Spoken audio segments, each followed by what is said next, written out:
So, who wants to recap what happened in the last session?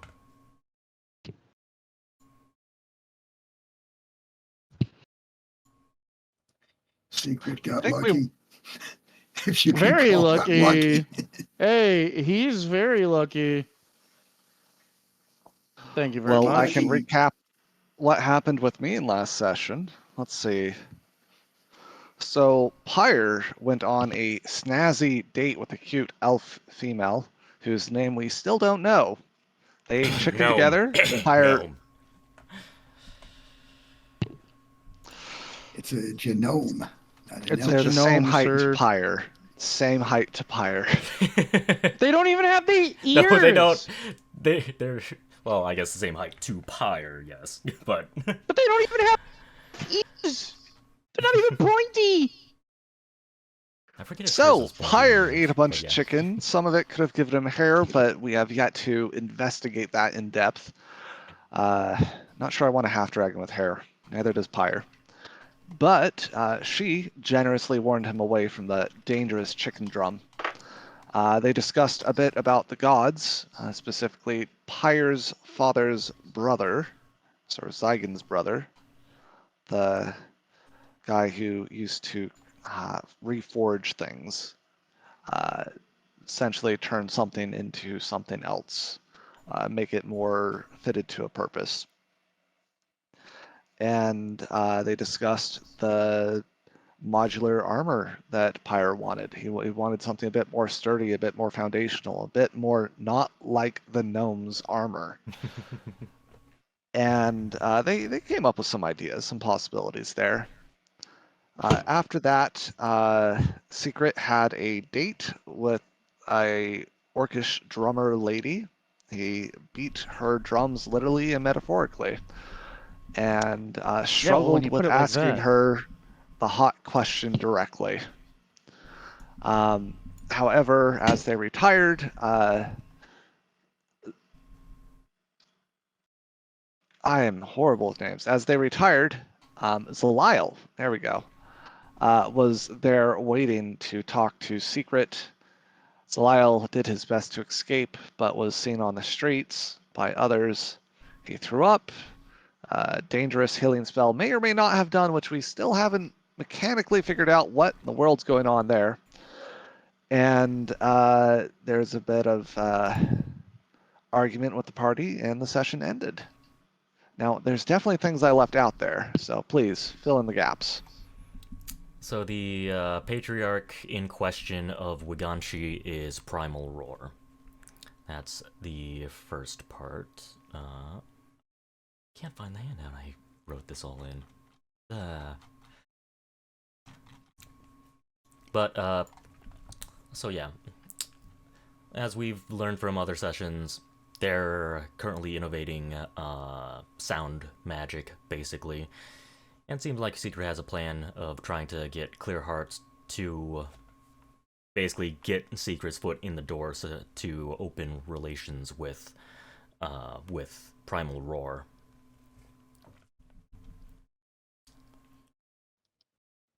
For that, and Stefan also did have the little dinner date with the Wind Mage and Monica, and effectively she helped him discover a type of magic that he might be into, which seems to be ice magic. Yeah, we also met with the, God, I can't remember his name now. Dimitri, the Dimitri, yeah. the Ice Loxodon. She clued us into him, and we had a nice dinner, and then went our ways. And Yep.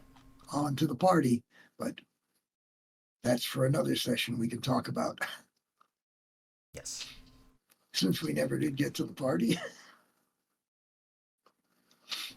The whole party is just going to be effectively hand waved. I did speak with a couple of you individually for your meetings. Not to mention, if you guys did want to meet with any of the NPCs individually, then just feel free to message me if you need a reminder for what all of them can basically do. Like all of them would, if your character would ask them directly, they would freely just tell you effectively like what they can do. Alright, but other than that, the rest of the party is just going to be hand-waved, essentially. If you have any specific questions you want to ask them, then feel free to. I've already messaged a few of you some of the things you are interested in. Alright. Other than that, unless anyone has anything big they want to do for the party, we'll basically just be fast-forwarding to the morning when Secret and our currently unnamed Thri-kreen meet. I do have a question. Did Clearheart stay overnight afterwards? Did she stay overnight afterwards? Yeah. I'll say it's probably far more likely that she left. Well, I would have asked her, let's do this again soon. I think I know where you're staying. Okay. I would have left that at that. And the works of Waganchi are more actions speak louder than words. So, like, she locks arms with you again. Pretty much shows you the contest of strength, essentially. Slam you onto the floor. Yes, the mandatory courtship suplex. Welcome to Hey, Waganchi, listen, motherfucker. I wasn't into it before. I am now. I'm just gonna need to heal myself after. The courtship suplex. Only in Waganchi. Hey, man, listen, when you call it that, how could he not get into that? Well, depends upon how high she brings you up before you Hey, put you down. listen, I used to watch Attitude Era WWE. I saw what Kane could do to people with a choke slam, all right? I just assume it's something like that. Or Brock Lesnar F5. Does she pick me up and, like, spin me around before she just drops me? Like Lesnar? That's a thought. And then there's a body flop on top of you. Jesus Christ. Hey, Steps listen, up on a chair and leaps on you. he's learning all sorts of new things that he's suddenly into, and he has no clue why. Snoo in Waganchi. Snoo in Snoo Waganchi style. is similar to Yeah, actual snoo. wrestling. It's acting similar to Short of actual like, wrestling. hey, you can do whatever, just don't fucking stab me, and it probably will be fun. Ah, the death of a cleric. Yeah. Death Could you, by snoo. Hey, maybe you could walk on my back afterwards too. I think you messed up No. a couple muscles. Maybe you could straighten out. You got a dislocated spine is what you're Hey, listen, nothing that a little bit of orc loving can't fix apparently. So, walking on your spine is for light people, not orcs. hey, listen, I'll walk it off. I got to impress you don't understand, John. I got to impress this woman. All right, I got to impress her. I'm not gonna lift anything up, so I have to impress her by fucking just taking it. All right, Oh, damn. I have to look more durable than I am. Yeah. That's why I have healing spells. Yep, Secret certainly does have endurance. Listen, man. There's nothing. Listen, the best part about wisdom is knowing that you can fake it successfully with enough practice. Then it's not fake anymore. All right, but enough exploring the world. Back to the game. Back to realities here. Reality's a word for it. Yeah. So if you guys are all done, the morning passes, and Secret and Thri-kreen, you basically have your first meeting. I don't remember the exact spot you guys agreed on meeting, but you can do that right now. We said it was gonna be at the church, and I would make a private spot. Use my essentially throw my weight around to get like a private office. Okay. For the Thri-kreen. All right. So you do get the private meeting. The Thri-kreen does show up, and you guys can take it from here. All right. So Right on time. just for clarification, this is in early morning. Yes. Probably. Gotcha. Well, GM just said yes, so yes. Is there anyone just like around the church at this time? Is it private in the way of like no one's? If there was any people going there for worship or something in the morning, are they hanging around outside, kind of waiting until the meeting's over? There are it's a big cathedral essentially. You see acolytes doing their like really really early morning chores, and as well as a few of them meditating and doing gambling. But it's Okay. very very few people. Is there like a side entrance I can go through? Maybe not the main gate, but something that's still maybe publicly available, but Yeah, less there are. out of the way. Yep, there definitely are some side entrances. You do Okay. like you if you're trying to avoid people, you do notice that there's at least like one person in view of most of the entrances, but they're busy doing their tasks. That would what I'd be looking for. Perhaps a less attentive individual, less people. So I would enter there, and on the inside here, I assume that I wouldn't know the structure of the inside of these because I've never been in one before. Because I don't exactly worship him in that respect. So is it if- like the main church kind of cathedral in the center, and then there's a bunch of like offices on the left and right hand side of it, running along? Like, where would I find him, basically? So that depends. Oh wait, you were born after, so you've never. Yeah, yes, that's true. You never would have been into a church or a cathedral. So Yeah. based off of first glance, you do. Actually, we can just say that Secret you probably do bump into Secret. Do I have On your an way. office? Okay, gotcha. I would have been going through the side door and would have met up. So I guess I would that's a good question. I never thought about that before. Do I have my own office, like my own actual Yes, name? Like you did. it has my name on the door. Because I've been here for a couple of years, right? Yeah, Yeah. 1 year I think. It But used yeah, to be a broom closet, but it's got your name on it They now. put my name on it. Yeah, thanks. If that is the case, then I would be looking for his office then. And if his name was upon the door, then I would knock quietly. Probably literally just says Secret Dream, and people just assume his last name is Dream. Mr. Dream. Yes, I believe we did go to your office in an earlier session, so yes, you do have an office Okay. here. Oh yeah, that's right. Because that's where I met with the rest of the party to tell them about. Okay. Yeah. Then yes. If he knocks, I'll just simply say, "Right on time. You may enter." I will slowly open up the door and with one of my hands, I will close it behind me, ensuring that there is very little time for anyone to peek inside. You will notice that I am being careful, but not as if I'm being followed. It is seemingly out of habit.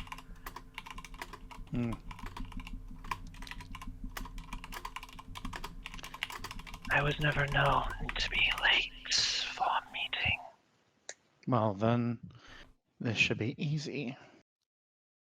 I know you have a lot of questions. I will do my best to answer what I can. But As I said before, I have very few questions to ask. well, None that I feel are important at this time. I'm sure at some point you'll have questions, even if you decide to play coy. But allow me to introduce myself properly. I am Seer, Secret Dream, son of Sir Kava. I have heard whispers. It is an honor to have an audience with you outside of a street meeting. Well, take the compliment. I have a very specific duty that I'm doing here right now. One that is of great and potentially global, at the very least, continental importance. Strange people to keep company for such a monumental task. Unfortunately, that's how fate goes sometimes. But when your father, the god of fate and luck, directs these people to you, You take what you get. He's the god. I'm not. As But it seems I have been led. Perhaps I am more strange than the rest in certain ways. Should not look down on them. I don't look down on anybody. At least, that's not true. I'm very judgmental, but I don't look down on anybody based on how they look. More so maybe on how they act. But that is semantics and pedantics and anything else that does not matter right now. The heart of the matter is, I didn't simply have a vision about you. That was something I needed to say on the fly in case we were being watched. I was told about you by Father directly. He visited me hours before you and I met. We talked about other things, and you came up. He told me a Thri-kreen would be in town, and that Thri-kreen would potentially be very useful to my mission. Now, seeing as I've been here for 2 years, and you're the first Thri-kreen I've seen in a very long time, your kind doesn't really come out here very often. I'm going to assume that's you, especially because you reacted to my comment about the fiend. So, let me be open and honest with you now. Because Father's directives make it seem like that you are trustworthy, I will not hold back. Are you familiar with the Ascendant and what's going on in the South?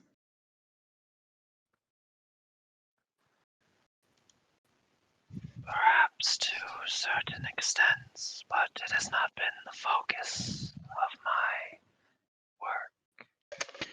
Well, then let me elucidate what I can. You probably know just as much. The Ascendants are people who obtain godlike powers over specific domains. Typically, these people can either be a good thing or a bad thing. Mostly so far, it has not been great. Whether on purpose or by accident, they cause chaos. Simply because, well, they were mortals beforehand. And suddenly, these perfectly average mortals, through some particular function, gain these powerful abilities. I can't necessarily fault them, especially as they learn to control things, or just suddenly have to reevaluate their life's aspirations. But I have had visions, and they have been causing problems for the gods. The visions that I have had are in the very far future, as far as I can tell. But the effects are starting today. There will be a war. A big war with these Ascendants and the gods. Lines and factions will be drawn. People all over the world will die in this war. This is not some war between two kingdoms, mind you.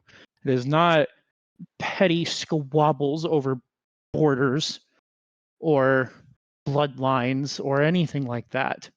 This is the gods, you see.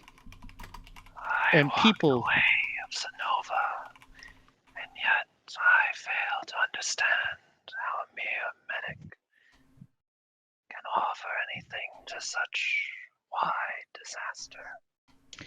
It's simple.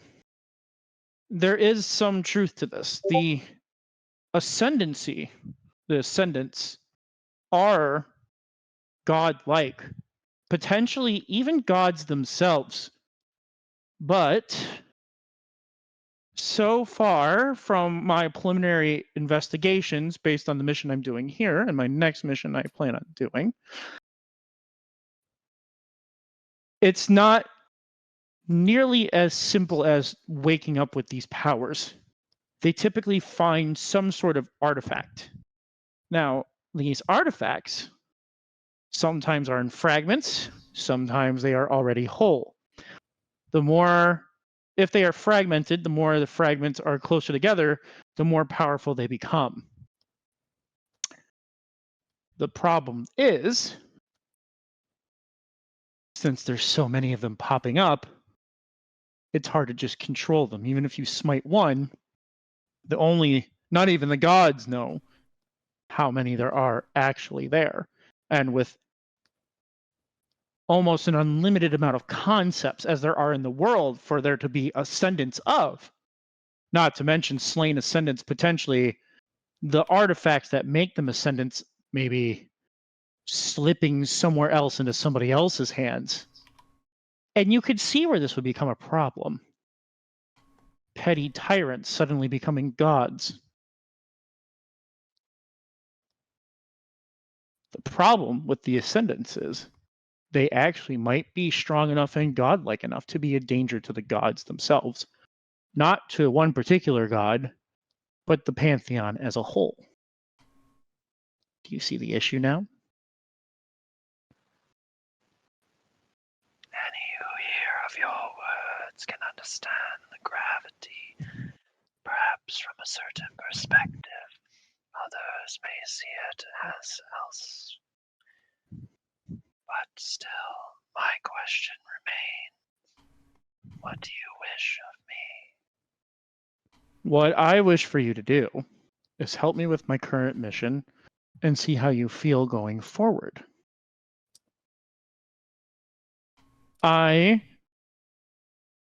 He'll take out his lightning shard that he has and put it on the table. If you want to describe what it looks like for him, Jorah. I forget which one. This one was the one from the mine, right? I believe Yeah. this one did.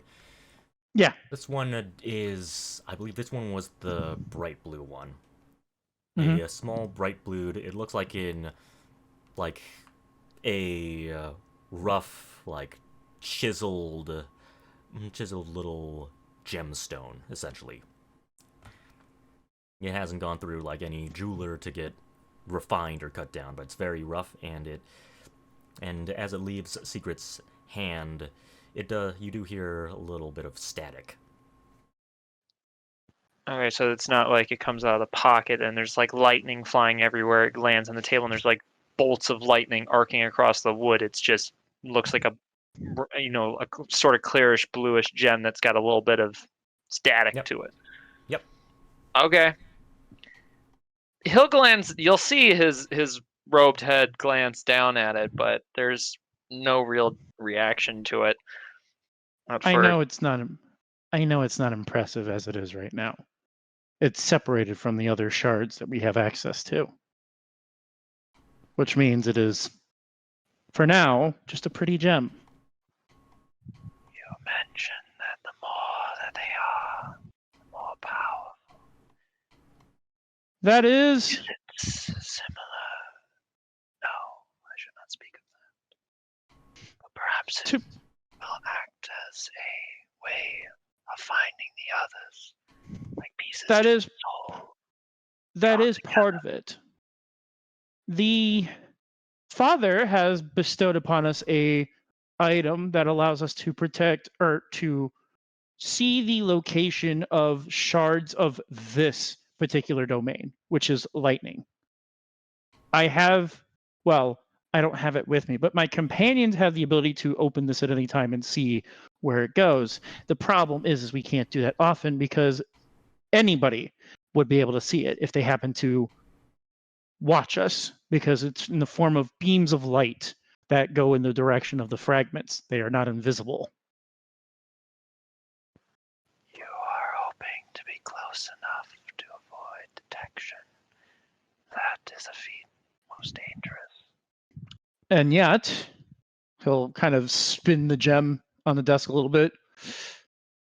This one almost killed me. May I ask a question? And see it You not may. as a threat, nor as any inclination of.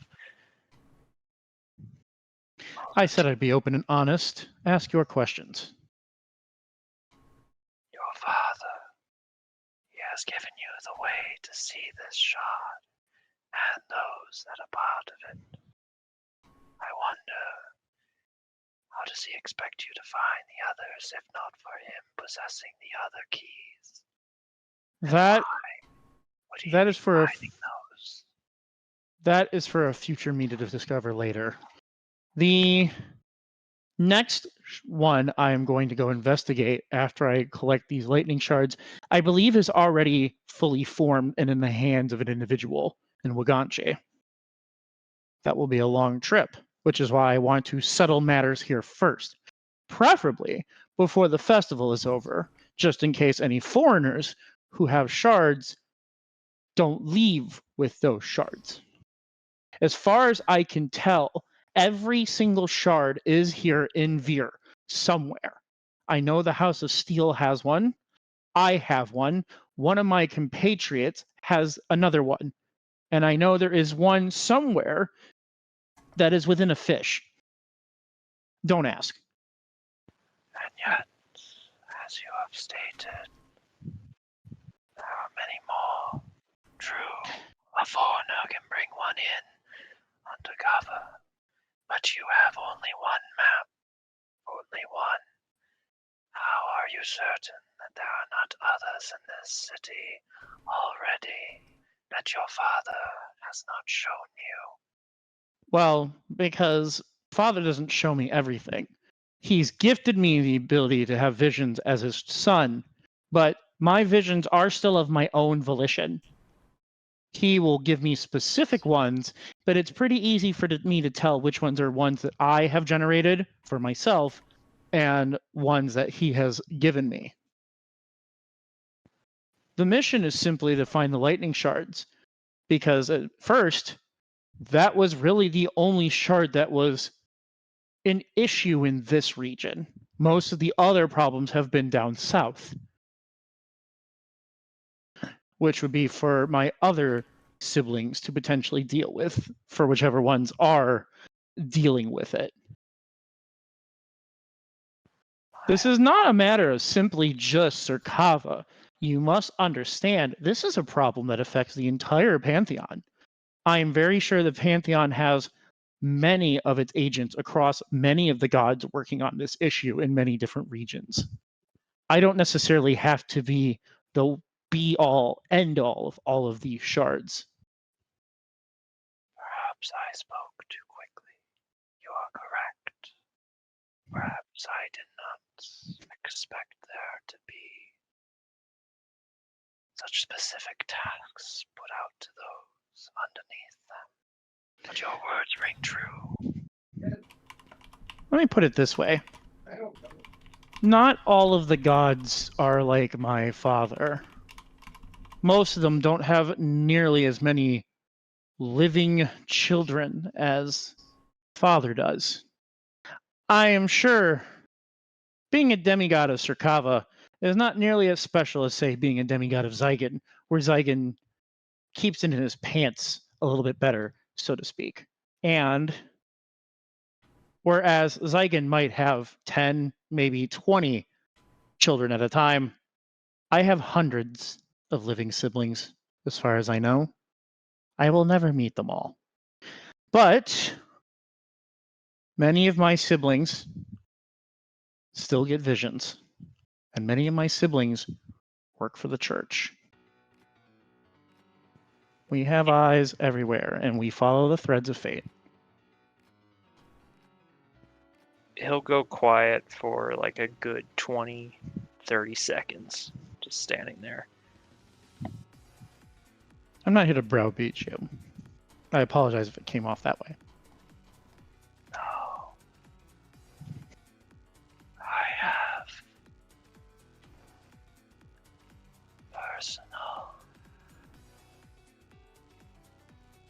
a personal situation that I feel must be amended. I was reminded of many things last night. In my mind, there was the question, do I leave? Eyes have now been placed upon me, and they are questioning my work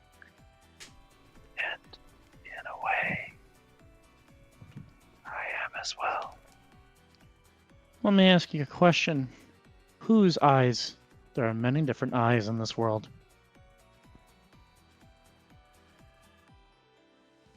An old elf came and visited me as I sat watching.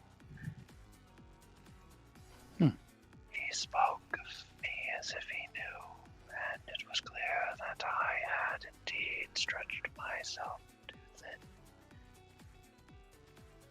I led them, and they came. If I am to be with you, I am afraid of what I will bring because of it. I You're have not been the. working here for many weeks, and yet it has not occurred. And now it has, and I question why. Almost directly after you summoned me. I do not blame you. However, it seems as though things are speeding up. Well, that's not completely unusual. The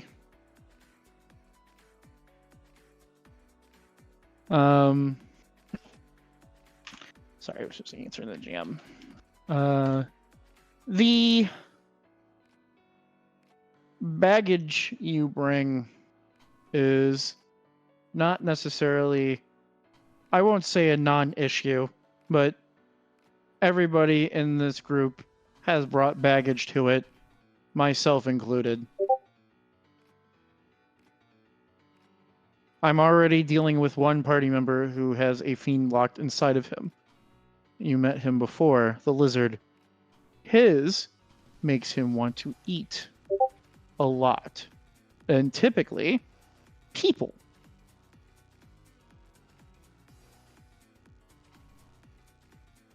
That's the one I told you not to use your healing abilities on, or any magic on, by the way, because of your Peter. shared fiendish heritage.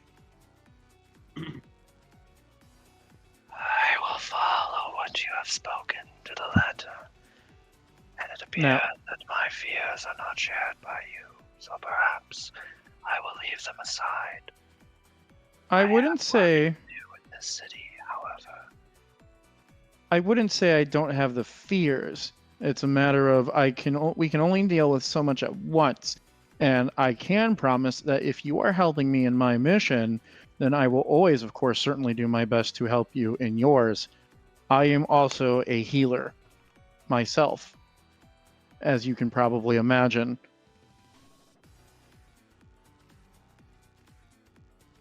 I know what it's like. It's a very stressful job, and it's a very thankless job. You misunderstand.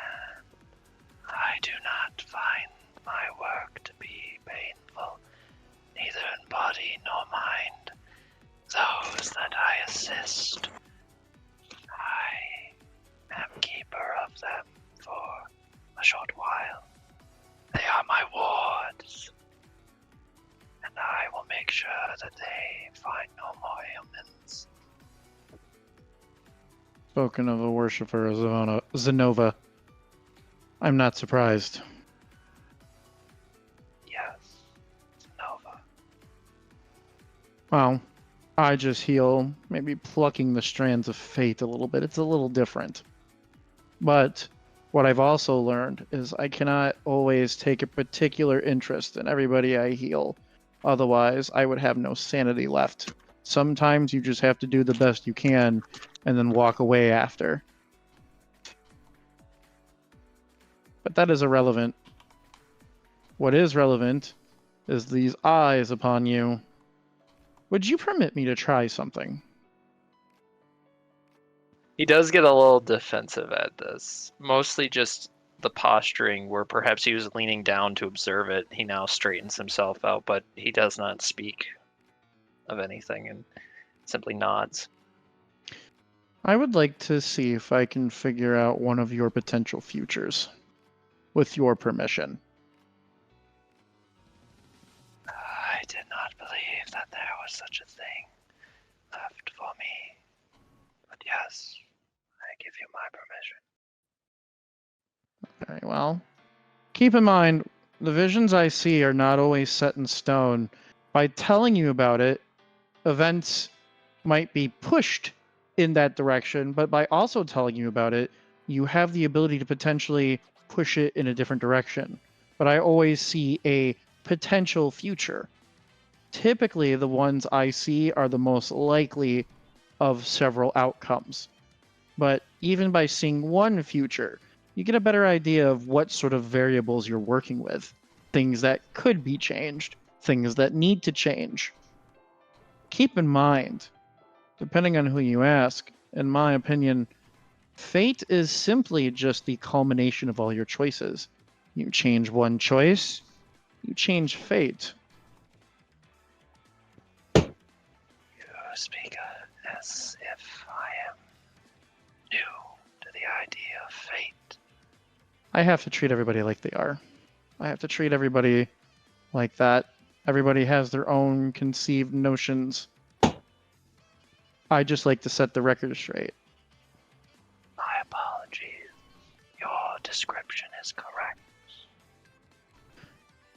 May I see your hand? Or one of He them? will. Yeah, he kind of like questions it for a second, then he like slowly reaches out with one of his top limbs outwards and takes off the glove that he's wearing right now, like an old work glove, revealing underneath that there's like basically almost bone white, slightly grayish pale carapace. All right. I'm JK.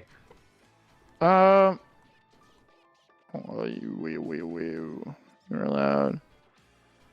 Okay. I would like to go ahead. I'm just double checking. Okay. GM, I'd like to go ahead and use one of my 3 for today. Yeah. To attempt to see a potential future of his. Especially in regards, I want to focus on this supposed old elf as the thread I want to walk along. That's the thread you want to walk along. Okay, okay. Roll just a flat 1d20 for me, please. Sure. Let's see what threads or fate has to say about that. 15. I'm not mad at that. 15. Okay.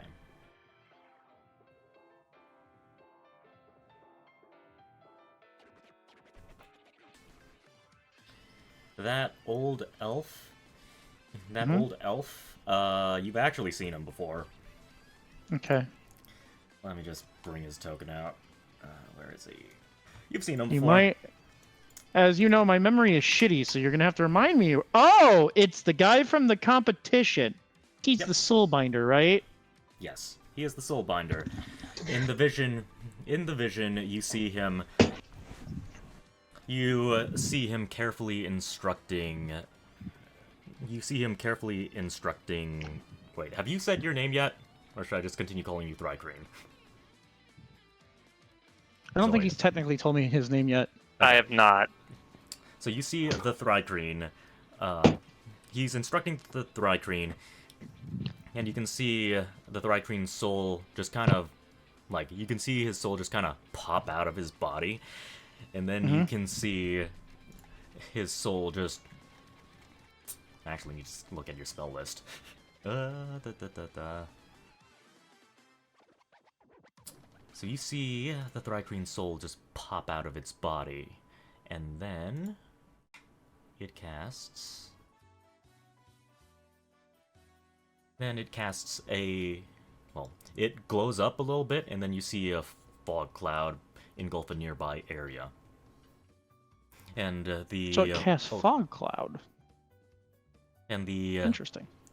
elf, effectively, you see him give a thumbs up, and giving him words of encouragement, like, "See, I told you. See, I told you you could do it. We're progressing along nicely." Does he ever say the name of the vision just so I can fuck with him?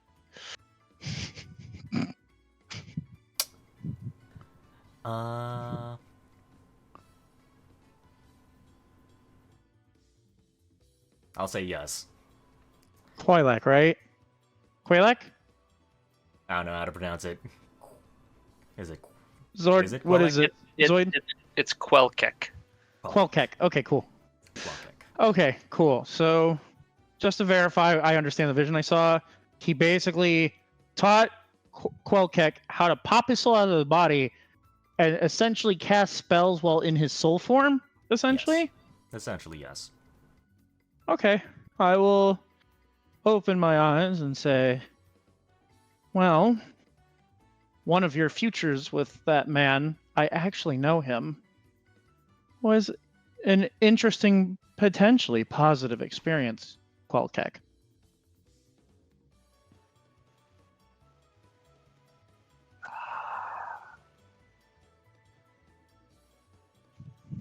Did he That's been revealed. I am Sir Kava's son. You expect any less? He'll smirk, Perhaps proud of not. himself. This visitor did indeed offer me his services and training. I suspect that is what you saw. I saw the Soulbinder. Yes. I saw him teach you how to pop your soul out of your body and still cast magic. You'll see him like as he'll start to withdraw his hand away from you, and as he does, he looks down at his hand and kind of flexes his fingers before hiding it underneath his cloak. It has been a while since I have been freed. I will tell you that's only a part of a future I saw, and only one of several futures that could be. But I think if you work towards that future, there are benefits for you to be gaining. I know the last time I saw him, he was working for the House of Wild. Wild, right? What is it? The House Yes. of was it the House of House Wild? Yeah. Wild. He Yep, was working Wild. for the House of Wild. Do you trust him? I don't know him that well. He was useful in keeping lots of people alive at once. Let me put it that way. You could also throw out the comment of Zorg if you wanted. Zorg said that Zorg was pretty guarded around Marius. You probably would have caught his name. And he stated that he just feels this coldness around him. Oh, yeah. Zorg says he feels a coldness around him, but Zorg is often guarded, and I don't blame him given his past life experiences, but that doesn't mean that it shouldn't be discounted either.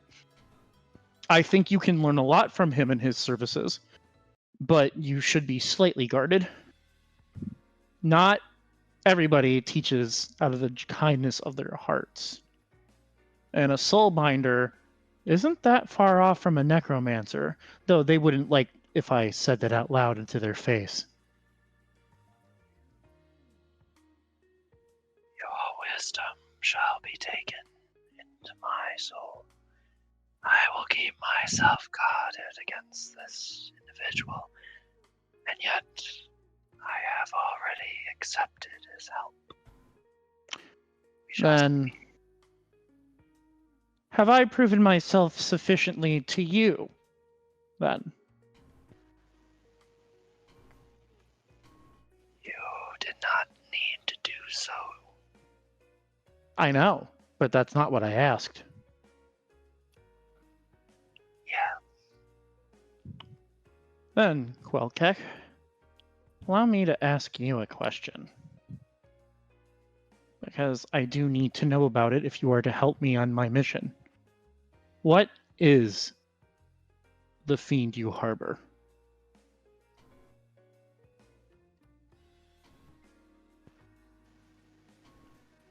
I do not know. It is a shadow of an age long past, of sins committed by one against many. I am simply just a touch of that shadow laid across the ground. Would you Water out of a pond. would you expel it if you could? I'm not making promises. I'm simply asking. I have accepted my position over the many years I have wandered. I have made peace with who I am and what I can do. I have helped many, and I will continue to do so. I have no shame in what I am, and should someone come along to snuff me out, I would not blame them. And I would ask another favor. Your face. I would like to see it. You've seen mine. You're going to be working with me, helping me, and I to help you as well. I think it's only fair. There is not much to see. They always say that. Very well. You are correct. A debt is needed to be paid. And he'll kind of open up his cloak with all four of his hands, not kind of in like a like flurry, but just opening it up slowly to allow him to take his secondary pair of hands with his upper pair of hands holding the cloak out to actually allow them, and the upper pair will go up, or the lower pair will go up as he bends down for them to reach, and he'll pull the hood back, and he'll basically start taking off the scarf. And as he does so, you can see underneath that there's not much left. It's the same, I would say, bleached carapace. It's got slightly gray patches to it as if discolored. It looks sandblasted, smooth in certain areas, but maintaining a certain texture in others from its original. In place of there being anything regarding eyes, instead there are only the cracked remnants of the original basically like the hornet eyes. Basically the head is shaped between a mantis and a hornet, but the eyes are of a hornet, and they are cracked in several areas, and you can see between the cracks behind them in like the shadowy darkness is two like small fires that seem to be burning behind there, and they're flickering between blue and green flames. The head itself is actually not attached to anything and is instead seemingly just there, floating in place. He'll nod after taking a look at that. Say, I'm satisfied. He quickly takes the scarf. He didn't even take the scarf very far away from his face, and he immediately starts wrapping it back up and puts the hood on. Well, Keck, where are you staying? I have things I'm doing today, so I'm not necessarily getting the whole group together to introduce you at once, but I'd like to know where you're staying for when such an event happens, or if I need your assistance on something, that I know where to find you. I stay where I need to be. I find nowhere to call home. Well, that's not going to be useful if I need you. That is correct. I can see if I can get you a place in the church. Won't be necessary. I would ask, just as you have looked into me, I ask that you allow me to look into you. In what way? Do you know of my species? I know of, but I will admit you are the first one I particularly have met.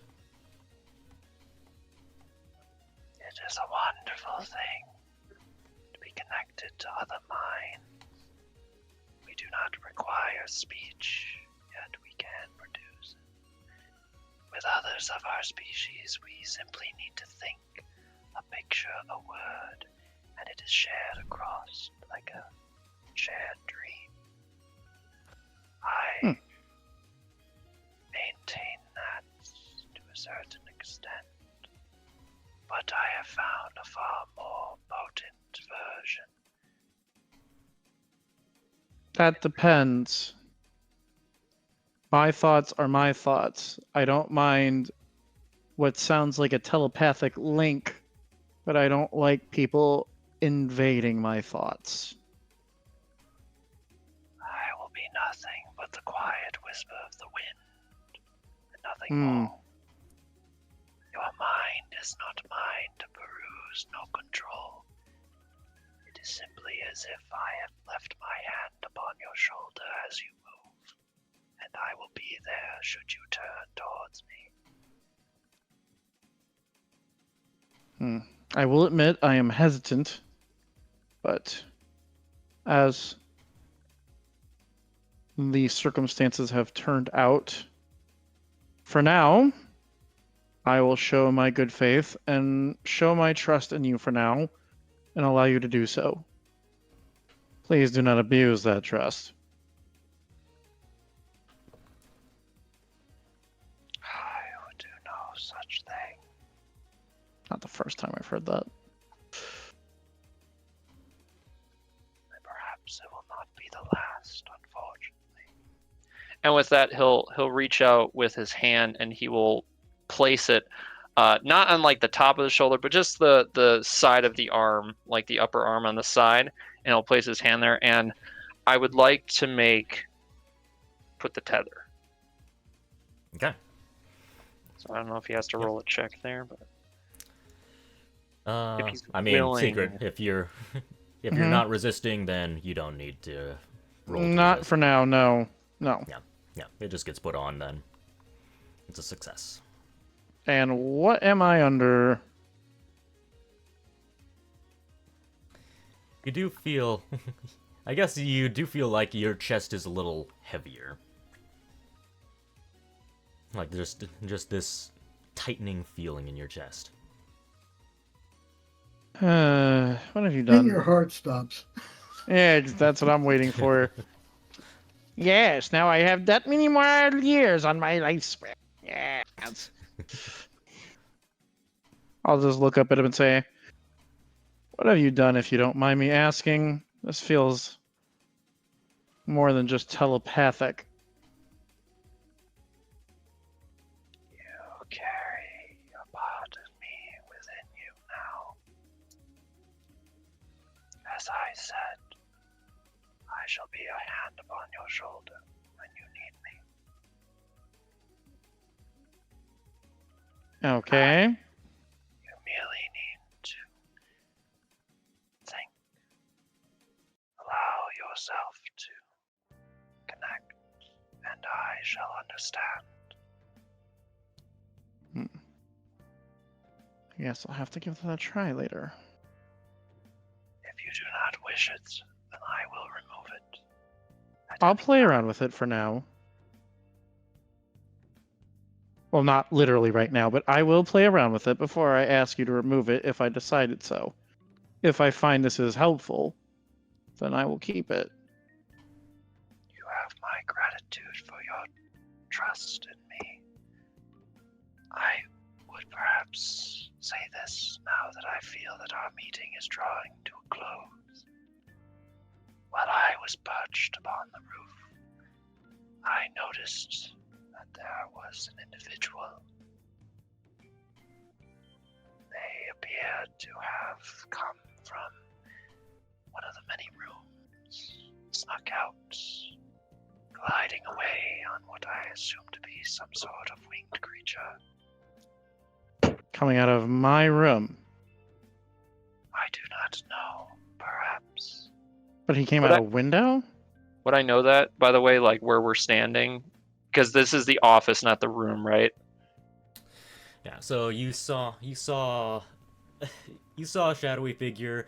I am not sure if you would directly associate because Lyle didn't call. No, no, the that's Wanderer, what- So Yeah, that's why I'm saying it very vaguely. Like, I would not know that. I'm just saying, like, dude came out of a window and there was a flying creature.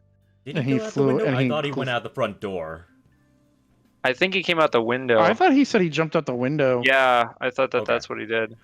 Okay, if he jumped, if he, I suppose, lowered himself out of the window, he did call his mount. His mount landed on the ground right next to him, and then he flew off. Yeah, So- that's Do I all know that I about would the need. mount? He hasn't actually spoken about it yet, so no, you don't know about the Black Hippogriff. Can you describe this figure that came out the window? What floor was the window on? Do you remember? I would be able to give him that at least. I wouldn't be able to know the room, correct? Yeah, you would be able to identify the room. The room's, like, the room he describes is literally your private chambers. Right. Okay. Gotcha. Like yeah. he says, it was along that wall on that floor, and I'm like, well, shit.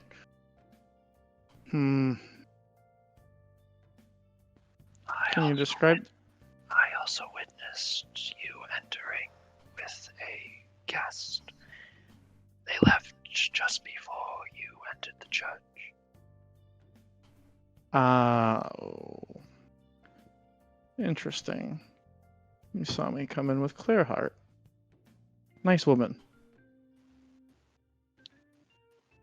Really great for the back, by the way. He just stays quiet this whole time. He has no comment. Do you have, if you've placed this thing upon my body, you have the ability to show me your perspective of who came out that window? DM, is that possible? Like, Because he how- said you could share his say- race had. I'd say, yeah, sure. I'll allow you to Would I share have to- mental images. do I have to make like a wisdom check or something on that, or not sure? Or would it just be there? Because I assume that this I'd is say- new, so it might require focusing. On the other I'd hand, say it is with his a own willing mind. and a friendly. I'd say with a willing and a friendly target, you. We'll just say it's probably going to have a limit of up to your spellcasting modifier, but yes, we'll just add that down. I do have a bunch of ideas, but we'll finalize that list somewhere between this session and next session. Because Okay. yeah. So yeah, up to your spellcasting modifier, one of those uses, you can give him a very, very clear, vivid image or message. Okay. Okay. So I would say that even because I'm asking the question here out of character, my own character would never have been able to try this with anyone because it's never been asked by a patient. You know, half the people don't even realize. So this question, he would also be very confused, but he will attempt to. He will try to focus his mind on the memory, bringing it to bear, and attempting to basically try to channel it through the same telepathic ability that he shares with the rest of his race. You know, he's trying to tap into that. It's not his race that he's talking to, but he's trying to do the same thing with him. And so you'd essentially start seeing that it would be like vision, but it's not quite like binoculars because there's no like two circles to it, but around the edges similar to static, but the middle of the picture would be clear. As you're basically seeing what I'm seeing, and so you'd see the darkness of the night sky with the stars overhead. You'd see the cathedral before you, and you'd also see me kind of glancing over and seeing yourself walking with her towards the church, and then my other eye sort of focusing on the dark figure jumping and climbing down onto the ground before that black came down, that feathered creature. And came down. I don't know if you wanted to make like a perception check or something, because in my mind I didn't see So, anything because I didn't make. I a good guess the perception question check. would be, Jorah, would I recognize the Lyle's silhouette? I've known the guy for a while. I helped him fake his death. I did his makeup, if I remember correctly. I mean, this guy's looks similar. It would kind of make sense if it was a Lyle. It would explain. I actually would, if only just because I remember one of the details he said was he specifically moved things around in my room, Yeah, and that seems like a very Zalile thing to do. Yep, just to give the impression that someone was in the room. Yeah, I'm just gonna kind of after he does that, I'm gonna kind of raise an eyebrow and go, "Ooh, that was interesting." I think I know who that was, and that explains why when I remembered to check my things in my room, some of this stuff was in the wrong places. I know who that is, and I am not too concerned, although annoyed. I guess he made good on his promise of seeing if I'd come home with her. You were able to see. Quite clearly. I did not realize that it worked with others. I've never tried. I'm not your average tabaxi, am I? Would it be a not? So, Still, I appreciate you letting me know that Zalile was slinking around my room. is it good? For now, I will let you know that You weren't so- I have one more meeting I have to go to before I have to go to a very, very, very important one with a bunch of nobles. I will use this. Know where you are. To a certain extent. Well, if you want. If you want, I won't say no. It's not doing anything private necessarily. Perhaps you could be even more useful. I had a vision that someone I was supposed to be meeting today was getting stabbed. So, if you could watch out for that, maybe. I'm not sure they'll let you into the building we're having the meeting, but it's worth a try. I would not wish for my presence to defile your name. I will be at afar. If you wish. Just keep in mind, I am doing lots of things today. And I think the war games are soon. Ah, crap! I need to talk to Pyre about that. And Zorg. Well, you just reminded me I have even more chores to do today. Thanks. My apologies. Well, not your fault. But, Quelkek, I think we will meet again soon. When it becomes convenient, I will introduce you to the whole group.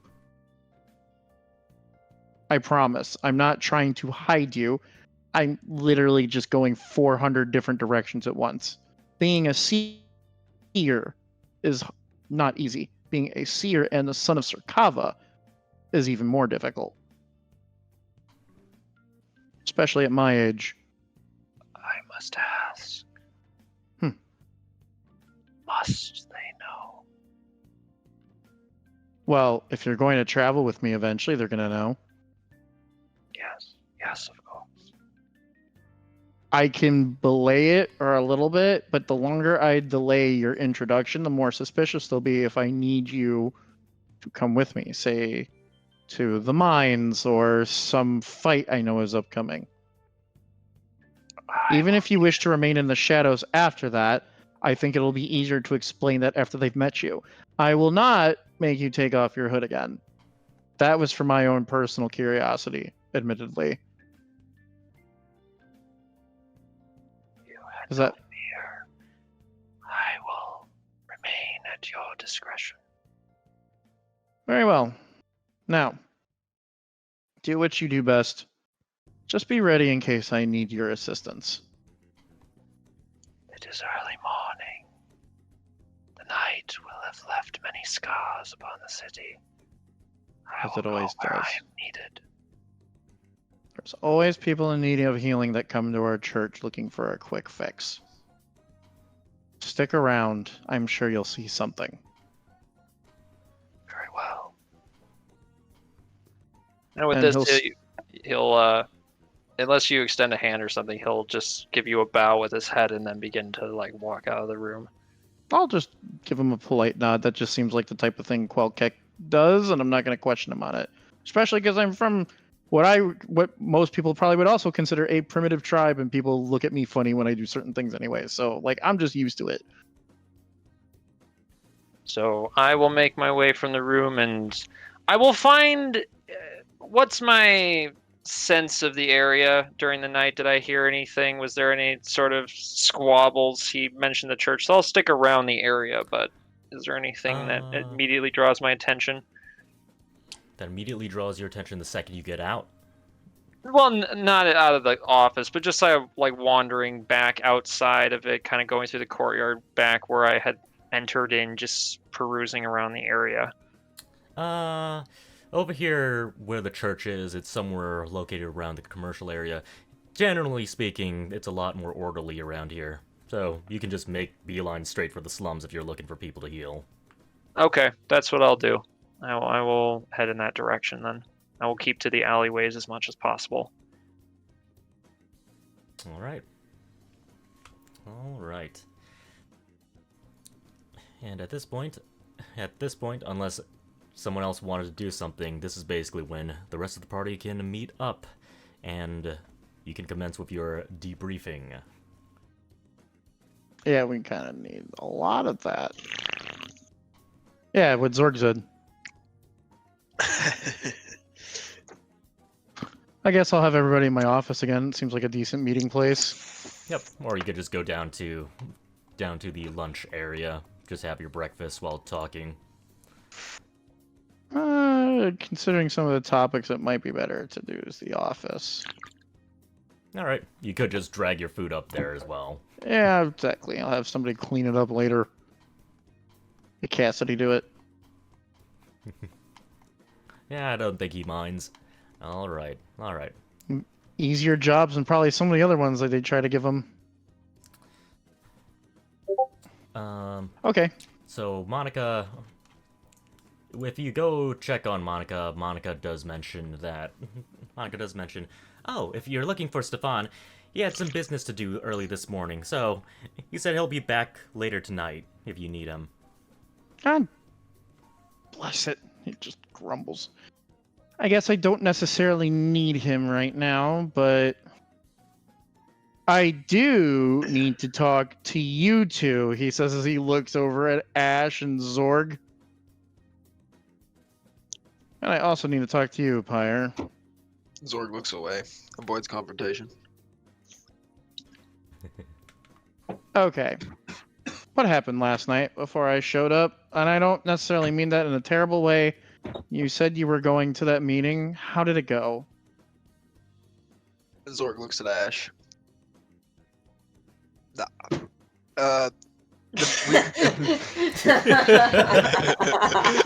I don't like how you two are looking at each other instead of just answering the question. What did you do?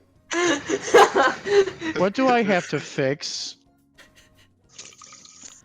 Zorg tells them we kind of joined the revolution. You did what? I just asked you to watch it. I didn't. Okay. I don't know how is it. I trusted you, Zorg. You were supposed to be the responsible one between the three of you. I was trying not to do anything. I was there to listen. They had to ask input. The fact pay that was like, good. Pay was good. What? Pay for what? You're already doing a job. How many? Just takes a breath and says, "How many jobs do you think you need?" I just turned to look at him. You should have. We needed an adult. Should I ask thought for you- more money.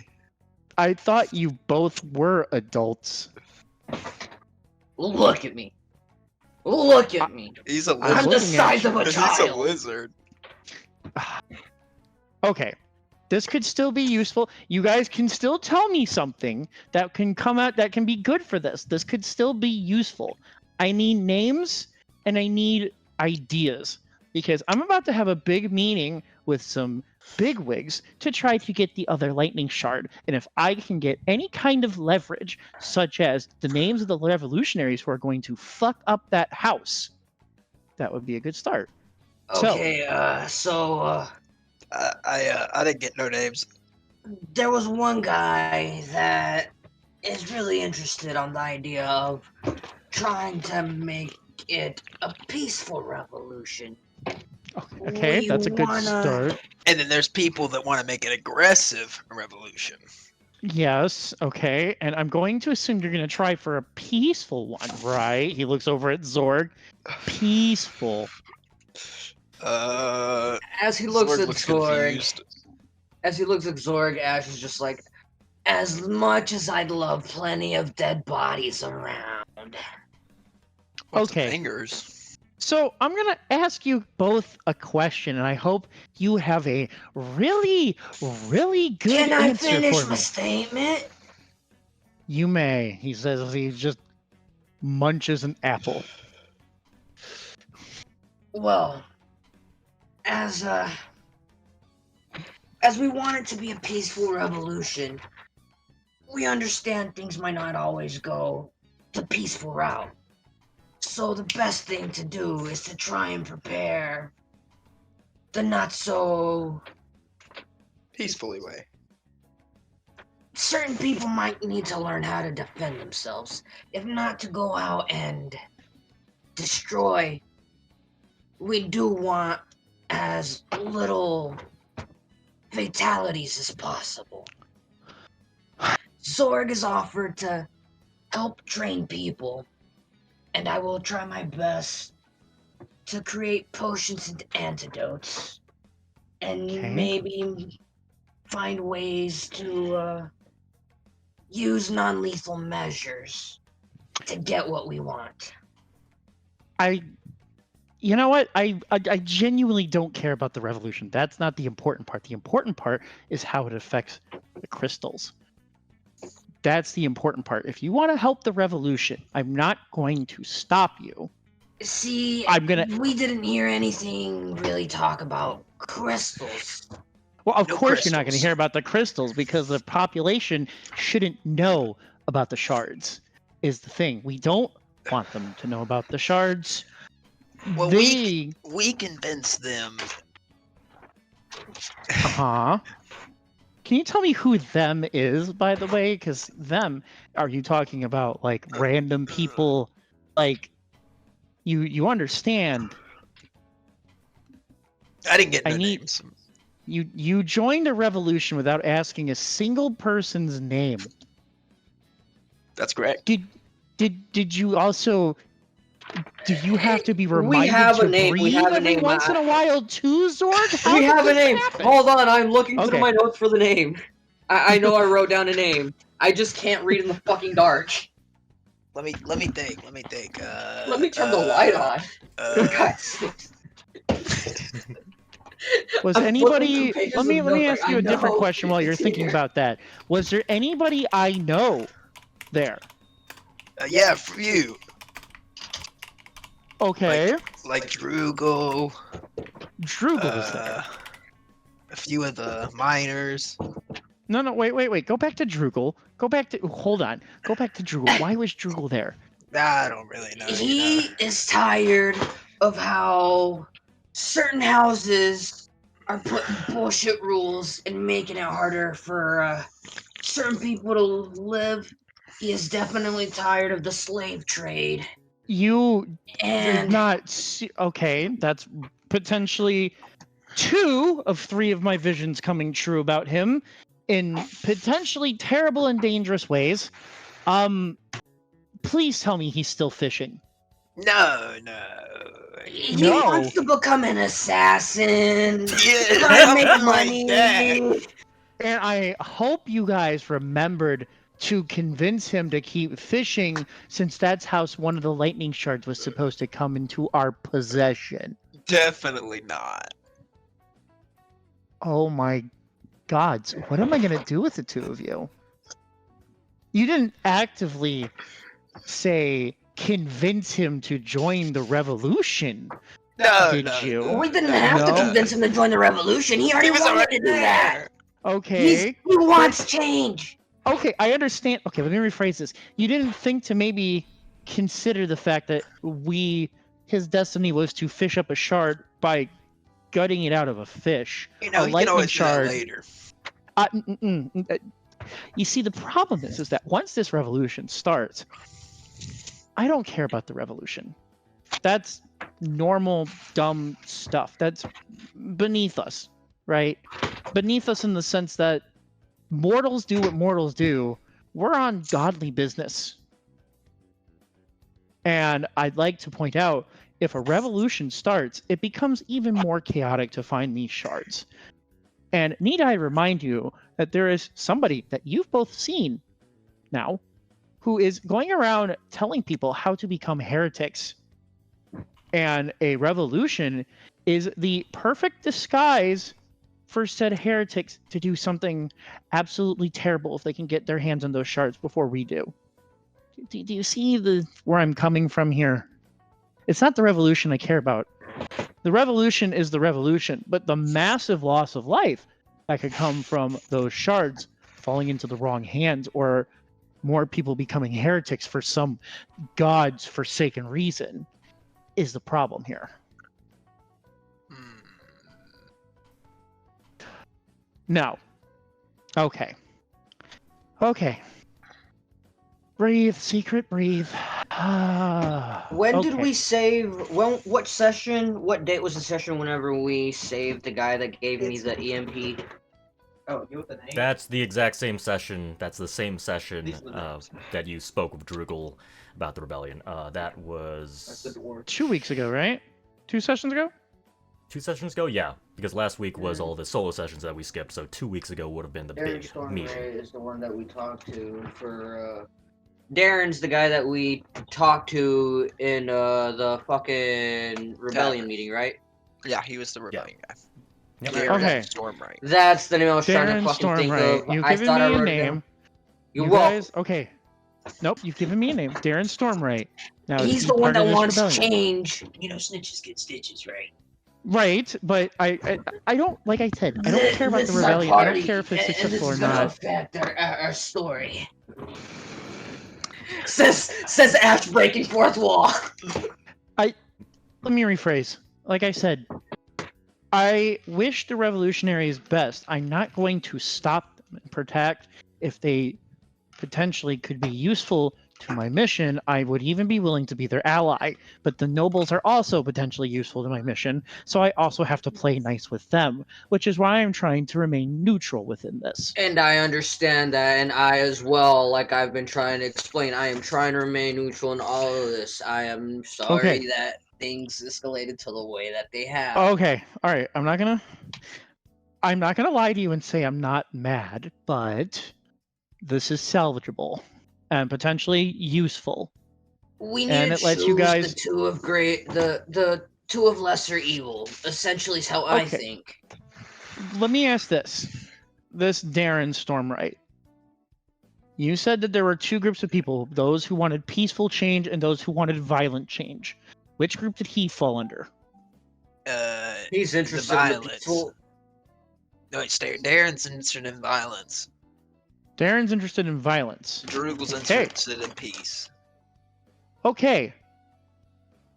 Drugel could still be useful to us. I need to find him to talk to him about that he shouldn't give up on fishing, but he should still potentially look into this, since one of the visions I had was him giving us a shard. Okay. I think the issue with the whole fishing thing is that he might have been locked up for being at the wrong place for the wrong thing, For and they fishing at the demanded- wrong time?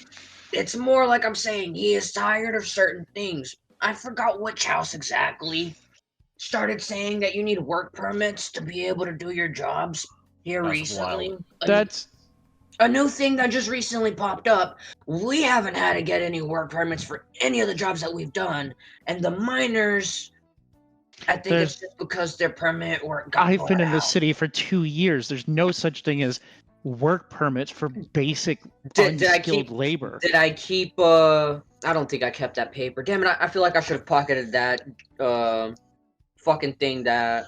Well, Drugel had. in character, I say, yeah, I understand as well, and like we looked at it, and to me, it seems like a fake piece of paper, but it is something that they are Okay. apparently requiring for the new free You've- slaves or the free slave labor that they kind of have, making You're it talking harder about for the them. foreigners that they lure here, yes? Yeah, I've they're heard the making it story harder before. for them to be able to do anything. Essentially, it seems like they're making it impossible for them to even work now. This is Actually, Ash, this is perfect, and I'll tell you why. This gives me an in. Now I can play nice with both teams. Essentially, what I want to do is I don't want to see Veer destroyed. Nobody it's been wants like that. a second home to me now. It's as it is my third home at this point, and it is still under my father's domain. Therefore, it's extra important to me that it does not be destroyed. Maybe we should start doing some digging into some of the people who are in charge of certain houses. Maybe certain I corrupt agree. heads need to be Tell dealt me with. if you can tell me which house was passing out those papers about these bullshit work permits. I have somewhere that I can start throwing my weight around. You did say it was the House of Right. House of Wild. House of Wild. House of Wild, my bad. Yeah. Oh, our favorite house. Okay. Well, I feel like I can establish a pretty quick rapport with Jack. Admittedly, even though it's going to sound racist, probably so could Zorg. But Zorg, you don't strike me as the type who wants to play politics. Racism. So, am I wrong? Honestly, Zor can have a very insightful way of thinking Alright. here and there. I grew up around orcs, but you would also be a very useful face. If you're willing, Zorg, we can potentially go to the House of Wild ourselves, you and me, and we can buddy investigate that. See if these claims are legit or if somebody is impersonating the House of Wild. If somebody's impersonating the House of Wild to do these things, I'm sure they would want to know. And once they know, and we give them this good information, so that they can then play nice with the people who have been imported here to gain their support in a nice way, well, then we've just helped everybody. But we need to make sure they're fake first. Would you be willing to accompany me at some point soon to the House of Wild, Zorg? Yes. Good. Ash, you are, for all the things you are still one of the sneakiest sons of bitches I know. And you have a good contact with Plague Doctor. I want you to do digging. I will be blunt and honest. I am going to come forward with the name Daniel Stormwright because you said he is one for violence. I do not necessarily feel bad about throwing a violent person under a carriage, so to speak. However, I still want you to dig. I want you to dig, and I need you to find me things that can benefit both sides. Well, how soon are you gonna give up Darren's name? I have to give it up today, at least with the House of Steel, because they're the ones who are going to have their minds and their workers were potentially, at least from the start of the visions I had, this revolution is going to start as their problem first. And they're the ones with the shard. Darren's our only connection to the revolution. I didn't say that they could have to go to Darren right away. I'm just going to give them a name. But in exchange for that, and to say I'm investigating on their behalf, I will convince them to not act upon it yet, just to keep their guard up. I cannot throw my weight around with the houses because they have laws that even my father respects. Meaning, I cannot just go and smite them all. And I cannot say that the church will blacklist or do anything with them because unfortunately that's not how that works. So that means I have to play nice with them if I have any chance of getting that shard. I've talked to Nathan. Yes. I have an uphill battle. The clues, anything I have, I can't offer them the money. They probably make more money than I already have a lot of money, and even what I have is a pittance compared to what they have. That shard alone, they were already looking to see how they can use items. The valuation for putting that in a magic item was already about 10,000 platinum. I do not have that kind of money, even with all of the money I have. I could retire if I wanted, and I still don't have anywhere close to that. I need to come at them in nice ways that can benefit their house in a way that can benefit us. And at the same time, potentially help them see the error of their ways in ways that could benefit the workers, and maybe we can avoid a violent revolution altogether. Do you see where I'm going with this? Yes. Okay. I'm glad one of you does. Will you at least just do more digging for me, Ash? Use your context, use your own abilities. I'm begging you to do some digging and not eat people.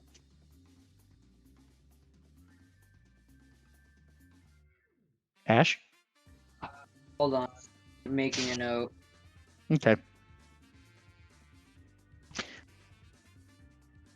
There. Zorg will look over at Ash and say, "Okay, so we will not murder people." And I If look somebody at him and attacks I'm you- like, we will. They just can't If be somebody seen. attacks No you, body, no you crime. have my permission to absolutely destroy them if they even so much as a scratch you or look like they're going to scratch you. Ash, just eat them whole. No. I do No not need that blood, kind of scandal no with the church. Bone, all ash. No. Yeah. Self-defense. No. Self-defense is one thing. Eating people is a whole other scandal. I am sticking my neck out for a lot of you. Don't forget that, please. Jokingly around, I say, If there's no witnesses left, no one will tell. Yeah, except all the blood on your face. I mean, we can clean him up. Ugh, God. Okay. There's one other thing I want to talk about. Pyre. We need to talk. Great talk, Bones. I'm here. Okay. I may have missed my introduction to the scene out of character, so We're in my office Yeah, later all- on in the day all the after party Zoid's minus- character left. Minus Stefan and Quelkek, yeah. Minus Stefan Yeah. and Thank Quelkek, you. everyone else is there. So yeah, we'll say Pyre is like standing with his head in a corner, We're obviously technically, not I listening believe to he you, said we're trying eating not lunch to right now, hear the right, talk Jorah? about murder. Is it Before- lunchtime or is it like breakfast? It's Breakfast. breakfast. It's breakfast, yeah. Is breakfast still? Okay, so it's breakfast time, and we brought our meals here in my office, Bones. so Ash kind of quickly interrupts before you continue. Is this gonna be a one-on-one thing? Do you need some privacy? For one of the context or conversations, we probably need some privacy, but there's one thing I want to talk to Pyre and Zorg about. There is an upcoming game that Father told me about that he thought originally suggested maybe that I should participate in, but I don't think that's my game. I believe that it falls within your realms. What kind of games? Apparently, the next contest at the festival is war games, commanding armies and things like that. That's not really something I do. So Maybe loves I. to lead. Pyre and Zorg, I think, are the two best fits for that for different reasons. I think Zorg, your practical experience with military matters and combat would make you an excellent combat leader. Pyre, I think your superior intellect and your relatively level head would also make you an interesting leader for these games. I don't know what the prize is, but if Father was telling me about these himself. By the way, did I mention the other night I met my father for the first time? That was interesting. Anyways, if he was bringing up the games himself, that's obviously a strong hint that somebody should be participating. The way I understand it is you will be given an army to mess around with and do things in the competition. And I think you two might want to consider joining it. As leaders. Pyre still has his head in the corner. It seems that he's not listening. Do you try to get his attention besides saying his name to a group? Yes, if he's not listening, I will take an orange that I had him throw it at him. Zorg will catch the orange. Zorg has Pyre. successfully stopped Pyre from gaining his attention. Zorg will eat the orange whole. Pyre. Don't make me come over there and hit you. Zorg says, I got a net for that. Nope, I have something for this. And I will, being as stupidly dramatic as possible, I will cast Thaumaturgy to make my voice really loud, and I will say, "Higher, son of Zygon!" Ah!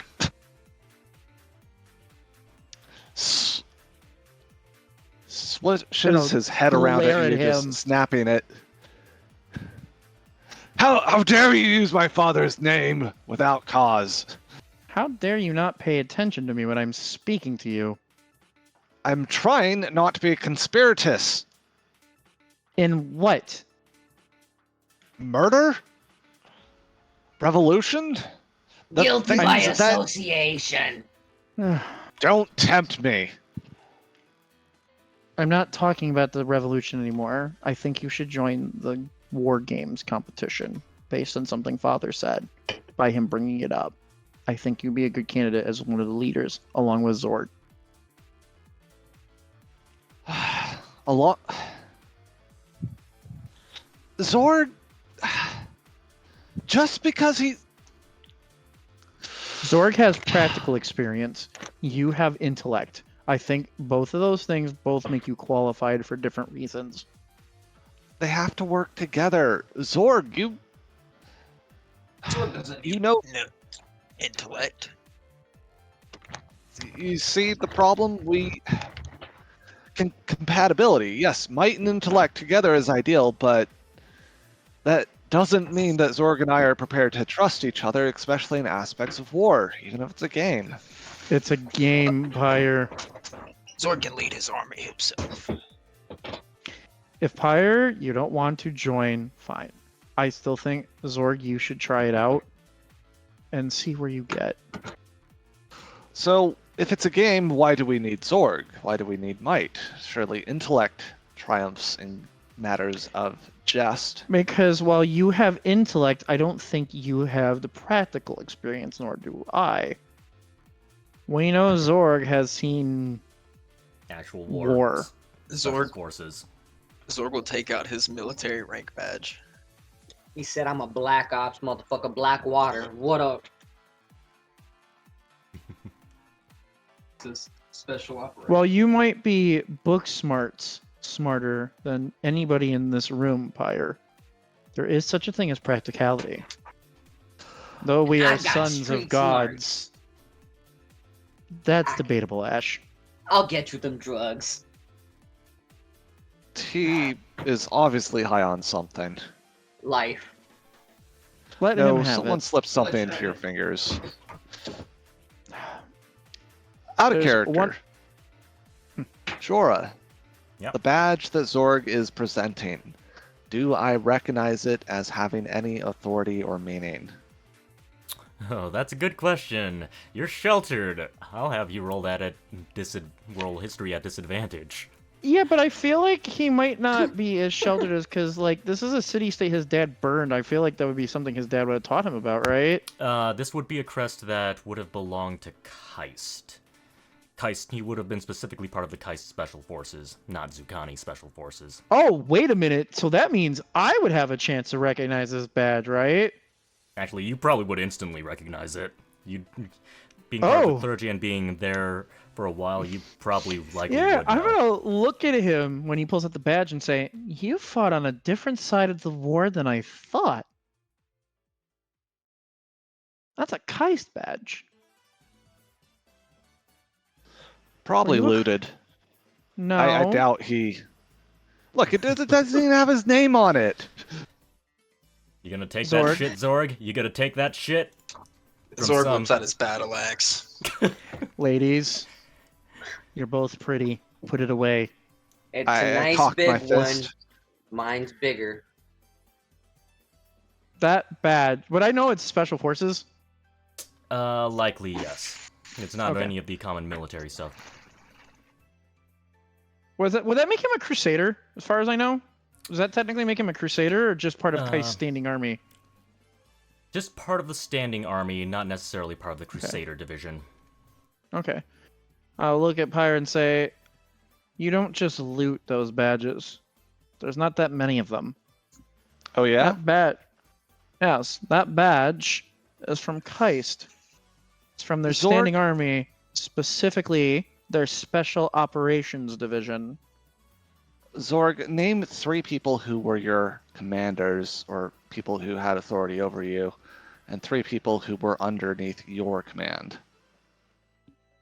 Technically, you were a spec ops soldier, so technically you didn't have anyone beneath you, but to give Marius you was those the only answers, one above me. Marius is above you, and then you also had the general that of the whole army, which was Johnny Gust, the other guy you spoke with. And then I suppose Johnny Gust would have a superior general over that, and that likely, I think the Oracle, you probably would also know the Oracle of Keist as well. Only the DM doesn't quite remember her name. The Oracle? Doesn't it have to be defined right now, Jorah? But yeah. Elaine Silverin. So yeah, he can successfully name 3 people above him, but below you, unless you wanted to name like other soldiers, I don't think you were. Actually, Zorik, you can tell me this. You can tell me this because I don't think we specified it. Were you a soldier who had a captain above you, or were you a captain who had soldiers below you? I was a captain. Captain who had soldiers below you? Okay. Then you can name 3 NPCs. I'm not going to name them because they're not in here right now. But yes, you Johnny, can- Apple, and Seed. Oh my gosh. Kill me Just now. do what I do. Just say like Serge Tanky and Fred Durst and Joe Dirt. You- Don't even have to say them out of character. It's just do you say them in character. You can describe yourself saying them or describe how Zorg would do this. Like, does Zorg even rise to the Does Provocation. Zorg rise to the provocation that English, Pyre just motherfucker. threw at him? All Zorg will say is that he said his commanders, but he will not say anybody that was under him. He said that he just commanded a few people in his time. Humble. I like that. He'll nod. Have you killed anyone while you've had your position? Intentional or otherwise? Anytime. Stand in front of me. You deserve my blade. Stand behind me, and I'll defend you. Stand beside me, and you've earned my respect. Ash, are you okay? Zorg would have been the first one. I'm having fun today. Damn. Zorg would have been the first one to charge into battle in front of his troops. If you want me to be quiet again, I'll mute my mic and I'll just go back to being I quiet. just wasn't like- sure if that was in character or not. That's all. I was asking Ash, are you okay? Not Ish, are you okay? They sound the same. He's never Ish should alright. have fun. It's a D&D game. All right. Well, since we seem to be bouncing about, I'm going to do something rather unique. Zorg, I would like you to try to do a persuasion test to convince Pyre that you were indeed in the army. Now, I guess this would be up to Jorah, but the DC I would recommend is his history check of 8 to beat. History of 8. Oh my god, a crit fail. Here. A crit fail, okay. That might speed things up a little bit for you. So I need to do a normal persuasion roll? Persuasion. Unless you want, if you want to speed things up, you can do a normal persuasion roll, or you can. Up. He'll nod. And he'll say, "All right, from the front. That's one way to do it." And those are historically sound names. Clearly, Pyre is lying. But the people who died under your command, do you remember their faces or are they faded? Bro, that's such a deep question. Ooh. I'm glad I don't have to answer that. Zorg will look at him, and Zorg will say, "I even remember all the enemies I've killed." Eyebrows raise. All right. Well, Secret, at your recommendation, I will accept this badge, despite its forge in quality, as authentic. Now, if that's the case, then Zorg, why would you need any of my intellect if you already have the experience to back it up? He doesn't necessarily. Zorg- That was my Zorg suggestion. never asked you for your help. No, but he thought that you needed it, and he's a cloistered cleric. Sits in his little temple healing people and reading text. So, why do you think you need me? I don't Do you There you go. even You need read me? it. Sorry. So Pyre waves a claw and he points towards Secret Dream and says, "There you have it. You've declared him to be the more experienced among us two, and he sees no need for me. What could I possibly Then- provide that he doesn't accept?" More chances. It's not like I can re-roll the dice of fate. If you say so, Zorg, I still think it might be a good idea for you to participate in that. I am have lots not of things to do today. I'm not refusing Secret. I just don't understand your logic. My More people in a logic, kitchen doesn't make better food. I didn't say you have to be on the same team, mind you. I just figured Oh. more people means more chances that one of us win. I just don't think that it's going to be me. That's not what Well, I do. Even as a if leader of the church, that is not of military matters. If Zorg doesn't mind some competition, yeah. Board games would interest me. As he said, Zorg I will lack destroy you. experience. So, back to that comment you just made. What about being part of the church and not having to know military? What? I am a leader of the church, but I do not know matters of military might. Politicians shouldn't lead the battlefield. I'd like to think I'm not a politician. I find that offensive, Pyre. Well, religious men? What would you say is the closest thing to what you are, Secret? A civilian? I'm a seer. Doesn't the cathedral have its own laws and its own military? You're thinking of the Church The of Vatican. or whatever. Sarkava. Yes, that's what the Crusaders are, but I am not a Crusader. I am a cleric. Okay, I work okay. with matters of the spirit, not of might.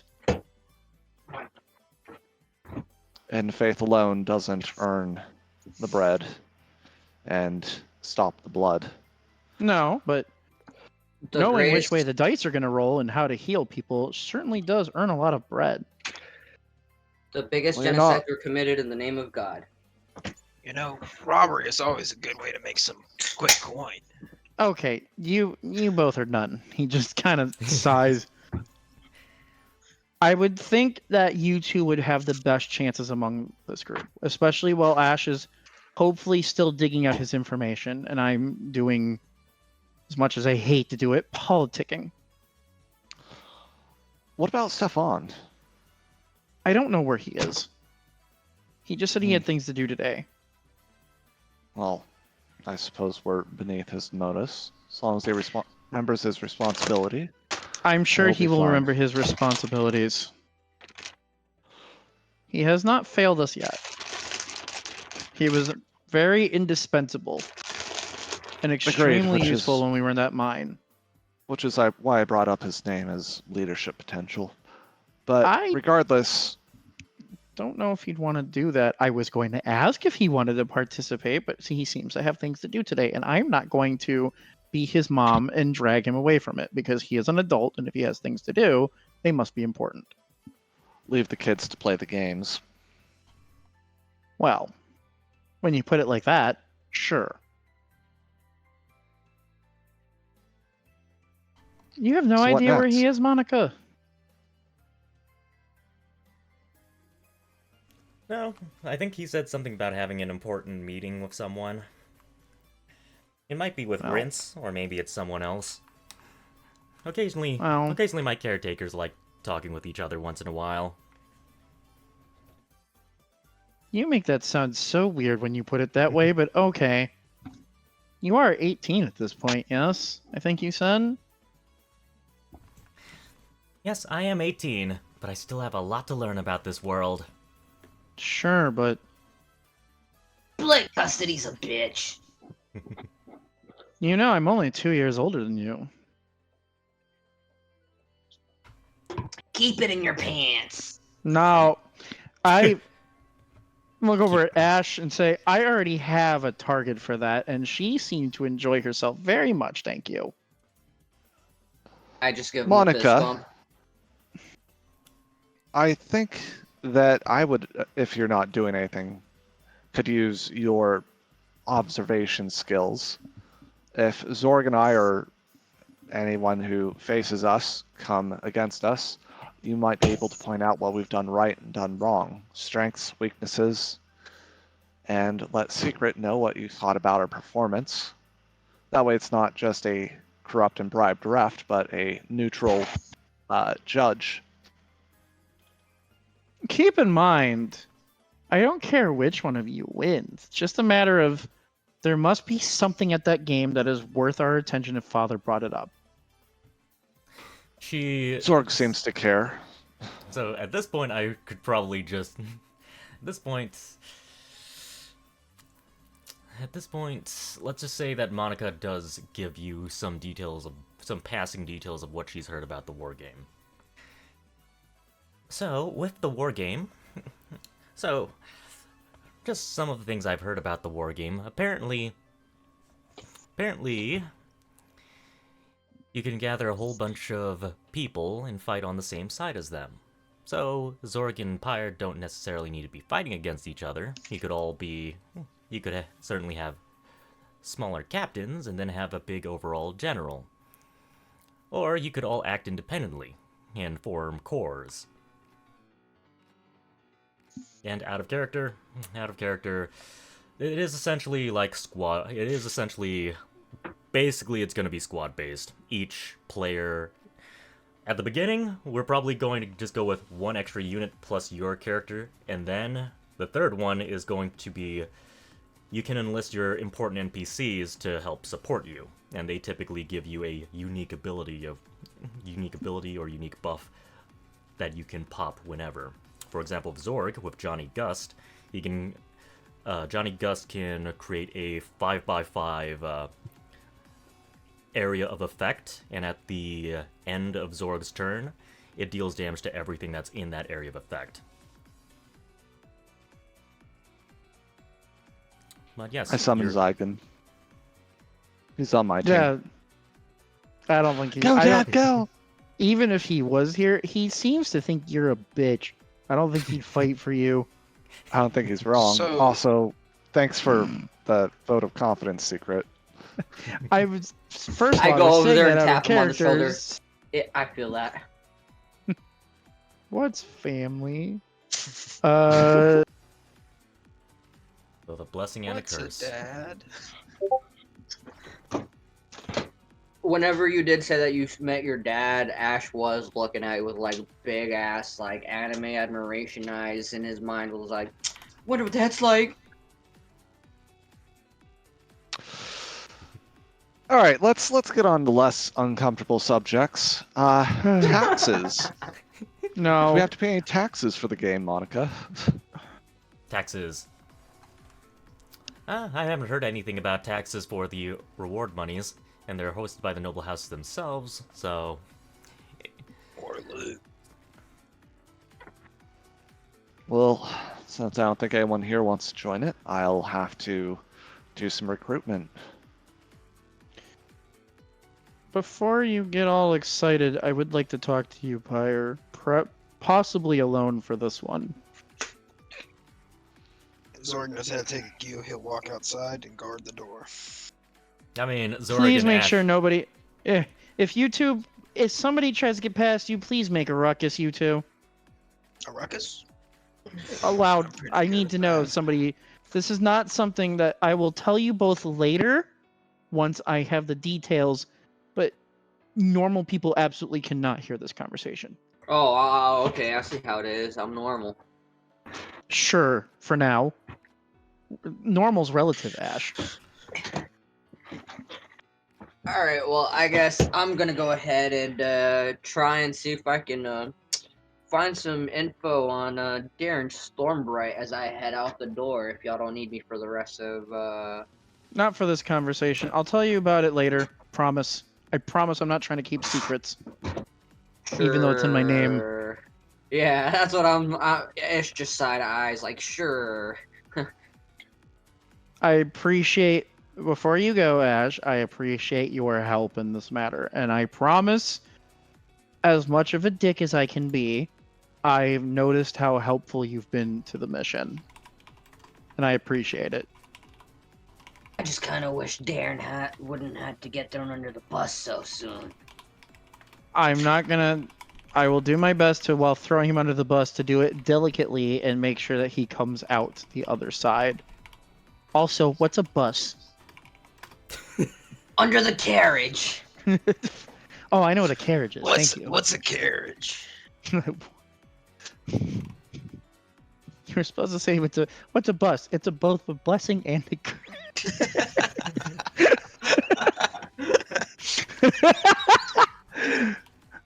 and Zorg, make sure nobody comes in. I'll see what I can do. Well, when you put it that way, I have every faith in you. Thank you both. Monica, I'll see you later. And yeah, she gives you a wave and says, if you need me, I'll probably be, let's see, if you need me, I'll probably be at the war game grounds, just observing how everyone fights.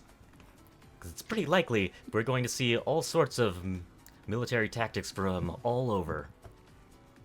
Which will give us useful intel for future missions, potentially. I like your style. And she gives you a wave as she quickly heads out. Once it's just Secret and Pyre, I'm going to look over at Pyre and say, as I said before, I met Dad yesterday. He had a lot to talk about. And apparently our dads have been talking. And that's why I wanted to talk to you. Funny how they care when you become useful. Yes. Dad, Father, Sir Kava, whatever you would like to call him in your case, says that Zygon and Father have been talking about the shards. I plan on bringing this up again with Zygon. I know we did promise him a shard, but there might be an alternative. But it is potentially a worse or better alternative, depending on how you look at it. Apparently, Zygon and Father have floated the idea of one of us ascending with the shard when we complete it. And It comes with a price. Basically, nothing's for free. if one of us ascends, that is a lot of power, as you probably can imagine. But we don't know how the ascension process would affect us, first of all.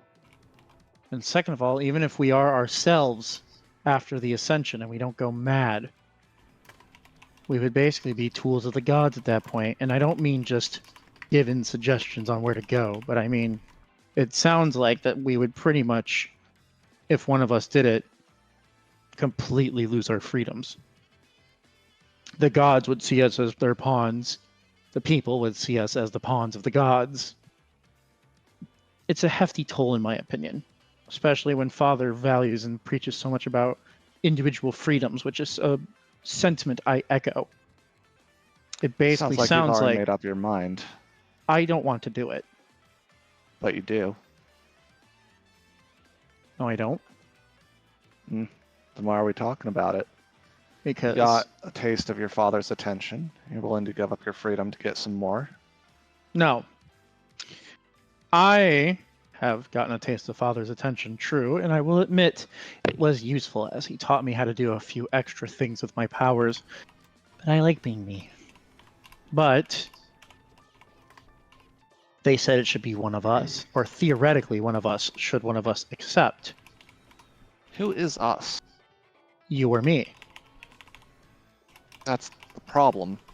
You're not interested, and I'm not interested, so why Well- is your father convinced that we will be? I don't think he is so much as it was a suggestion that they were floating. Gods don't suggest. He said the reason they were floating it is because we were working on this, the two that were working on this situation, one of us would be the most potentially trustworthy to do it. But if you don't want to do it and I don't want to do it, then I guess that ends that conversation. To put it simply, if my father tells me to do it, I will. But of my own violation, I will not seek it out because I wish to stand, and he stomps one of his metal legs on the floor for emphasis, on my own legs. It's volition. Violation is a different thing. Violation's a bad thing. You and your colloquialisms. Look. Secret, it's... Your father sees the future, and like it or not, he will manipulate it to his own advantage. Of course he will. That's what the gods do. They take their domains and use it to their advantage. That's what we all do in life. We take our skills and use them to the best to make our lives the best we can. Not always the case. However, he has listed that you have begun to lose control. You're already meeting with him, talking to him, having his manipulation. He knows what your decision is. He's gearing you towards that. How do you not see that? Because at the end of the day, he can't force me to do it. But he can see when you will do it. I don't plan to. As much as I enjoy serving the church because of the benefits being my father's son has gotten me, I don't intend on throwing my freedoms away, especially after recent development. So if he is one who respects freedom of choice, maybe it's not him telling you to do it, but rather warning you that you will change to the point that you do it. He sees the future, blurs it with the present. There was a moment where I had considered it until he told me about being a pawn of the gods. I am already a pawn of the gods. There would be no price there. The only price I would have to pay in that regard, besides the side effects that they of course do not know or will not tell us about, is that I'd be relying on something else's power. Cut that power, you lose the effects. There was one interesting thing Father helped me confirm, though. The shards are useless if they're by themselves. So they intend to use them then? I don't know about that, but Father had me use a shard and I couldn't do anything with it. Apparently, the shards are only as powerful when they're near other pieces of the shards. So when they're whole, obviously they're at their most powerful, or when all the shards are together.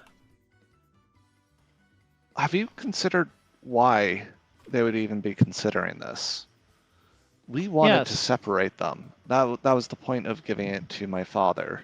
Yes, and I still think that's the best idea. And now your father is saying that we should gather them to uplift one of us, but what's the cost? What did he do after it's gathered? He didn't say we should. He suggested it's an option. He's a god. The sooner you realize that, the sooner your life will be easier. He might be a god, but I am still me. And he has given me the authority over this mission. He is not personally doing it. I Does respect my seeing- father and I respect the church, but I am not a slave to it. Does seeing the future and having it change your path based on that experience doom you to a single destination? Only No. seeing what's around you, but not where you're actually going? If that was the case, then the Church of Sirkava would have destroyed itself a long time ago. Seeing the future is you only see one of several possible futures. That's why when I checked Drugul's future, I got 3 different futures. Because fate is the culmination of all the choices he's made. It is not a predestined path. It is simply the path that has been taken by you at that particular time. If you stray from it, then you have a new fate, a new path, a new future. But every path always has branching roads. What I do is I see specifically down a specific road at the time I have a vision. You understand Look, what I'm saying? I'm sure they're getting bored listening in at the door, but there is a problem and an issue that I've been meaning to confront. But while I have you to myself, I'll do it here. Of Is it the everyone in gnome? the group, no. No. Drat. Someday I'll get that wedding invite.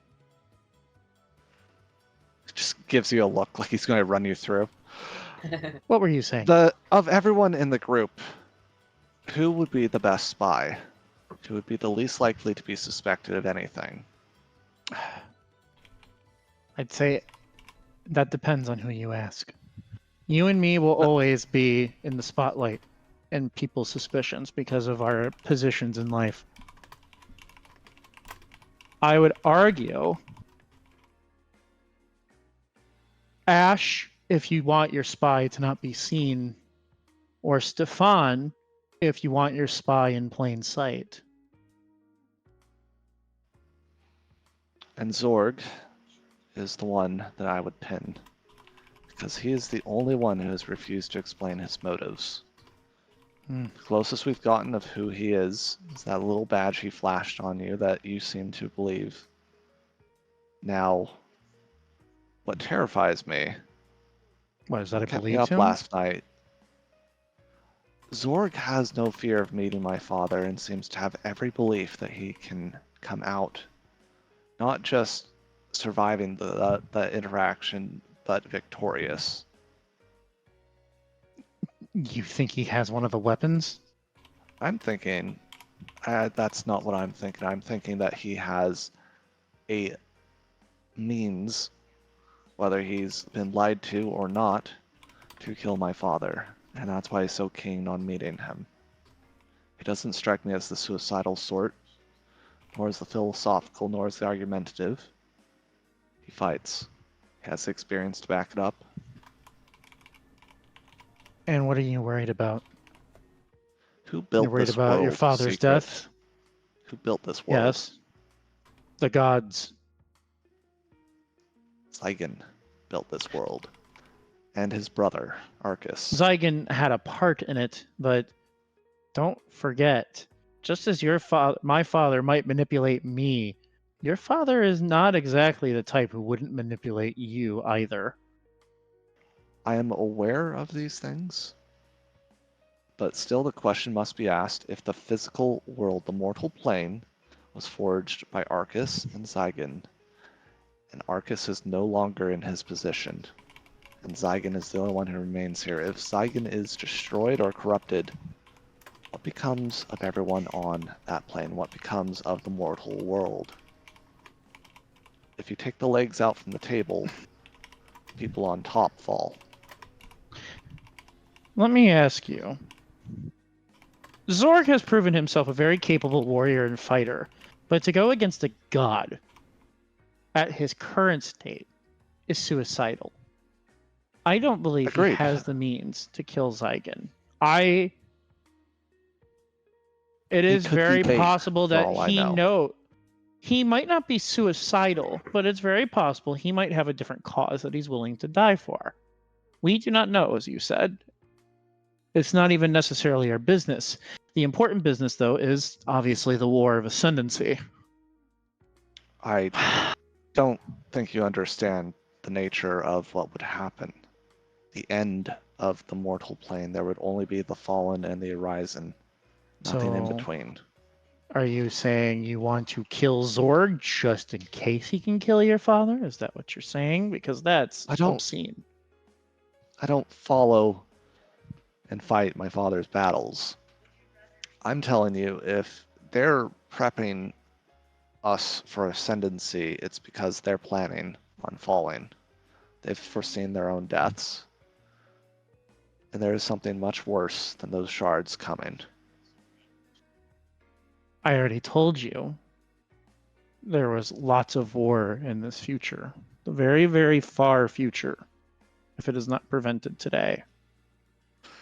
Yeah. Did you Zygon's not coming. believe me? Your father's aware. They're talking. You think I don't? I'm pointing at the more recent events you haven't seen. You haven't seen the triggers. It's not just the revolution. There's red herrings. Mist I in front of know. your eyes. I'm not omnipotent. And I'm not omniscient either. I also have no evidence. No proof. Just an instinct. Would you like me to talk to Zorg? I feel like he'd be more likely to talk to me than you when it comes to that. Just see if you can get him to understand the consequences.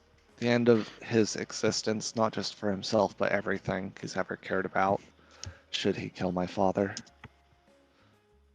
If he's to make that strike and make that gambit, I want him to understand that the world will fall squarely on his shoulders, and he is not ready to hold it up.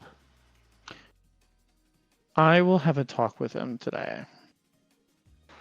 That's all I In can fact- do. I'll play your little war game, but call your talk my payment for that. Fine. Just do your best to win. All right. Well, we can keep talking in circles, but I think we've shared both with each other what we wanted to. Is there anything else? Well, we both don't want to send, so no. Yeah. Just don't tell them. It- You already invoked both their names. They already know. They already know. But actions I will- speak louder than words. If Zorg is still out there, I will see if he will talk to me on the way to my meeting. All right. I look forward to seeing if you survive. I don't think Zorg will kill me. I think Zorg likes me, unlike you. Luckily for And that's you, what makes I him the like perfect you. spy. Well, The dragon who called Wolf. that makes... Get out of my office. That makes no sense. He gets out of your office. Is Zorg still there if I open the door? Zorg is standing right at the door. Did he look like he was trying to listen in? No, definitely not. Okay. Pyre Wink, wink. definitely stares down Zorg as they walk past. Zorg Zorg, will can we- stare back. Zorg, can we talk on the way to my next meeting before you go off and run your errands today? Zorg thinks about it for a minute and then agrees. I'll see you later, Pyre. Gives you a wave as he walks off. Say hi to your girlfriend for me. Wave just dies mid-wave. Kind of drops like a dead fish. True Gives him love, the middle Zorg. finger. Now, can we talk? Walk and talk, that is. I have a slight concern about your safety. Why? Because you have mentioned certain past events related to certain gods that are coming into town. I think you know exactly who and what I'm talking about. No, I have no idea what you're talking Fine. I'll play your game and spell it out for you. What's going on, Zorg? I know you have beef with Zygon because of what happened. I don't necessarily expect you to tell me your entire life story because I understand you like being somewhat of an enigma, and I will try to respect that. But I also need to know about how it'll affect our mission to prevent a war of ascendancy. Well, we know that there's shards. We know that there's 2 weapons that can kill gods. Technically, I don't You think only they know one. You Zorg only would know know about the one. other one. Yeah, I would Zorg would know. only know about the one. Yeah. I never brought up what Unifier was. I wasn't sure Yeah, if so you you- mentioned that in character. No, or you only not. know about Liberator. Okay. So, 1 weapon that can kill the gods, and shards that can make you become a god. What makes Maybe you- a god. We don't know if you're fully a god or how that works. What makes you believe there's not other items like that out there? Oh, I think it's very possible. Father, when I spoke to him yesterday, did say that these ascendancy shards might be a result of the Divine Crusade when the gods fought each other. This could be fallout from that. Well, if there are people trying to overthrow the gods and they have the power of the gods, what do you think? I'm sorry. That just took me completely out of the moment for a second. Okay. Whew, sorry. Continue. I'm back. Cat's back.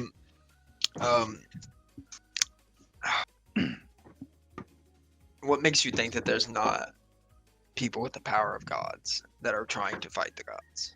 Well, that's clearly probably what this War of Ascendancy I keep seeing visions of is. People with that exact same line of logic. So, what makes Is you that think, where you stand? What makes you think that if we give up the shards, everything will be fine? We're not giving up these shards. We're only giving up potentially one.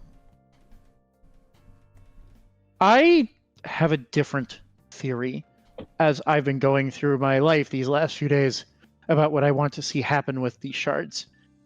I don't necessarily want to get rid of all of the Ascendants. And I certainly don't think we should kill all of the Ascendants either. And we might not even necessarily have to take away their abilities. I've had I won't say a change of heart, but I think I've have a different understanding as of late.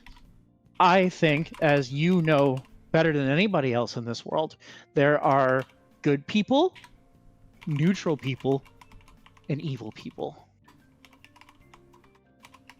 I think good people with shards or good ascendants aren't necessarily a bad thing. Maybe not even neutral ascendants. I fear the evil ones. But what power? What power do we have? Against what? That's a very loaded question, and it's Against relative. descendants, Right now? demigods, gods Well. themselves. I am already a demigod, so and I am still easily killable by you. If you strike me down with your blade, I will die. They're beings that are way more powerful than you. What happens Yes. when we face those? We get powerful. We get more powerful, hopefully, before those things come into our lives. If But they what if that- don't, What if that is If- the case? well, then we're screwed, aren't we? I just feel that we need to have something that, if things turn rough, we have something to rely on. Do you wish to overthrow and kill the entire Pantheon? No. Zorg falls into the ether of microphone issues. yeah. Zorg said no. No. But Zygon, you think he's a tyrant. Is that why you want to deal with him? I don't believe that he's exactly a tyrant. Then you just want revenge?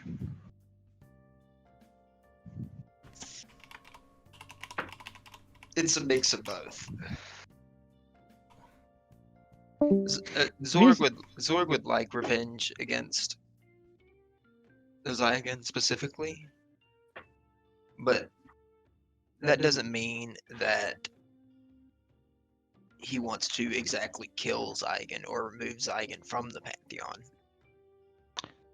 James, you're gonna have to forgive me. I just trying to remember a particular character detail. Does Zorg usually talk in third person? Just to clarify, he usually does, right? All the time. Yeah.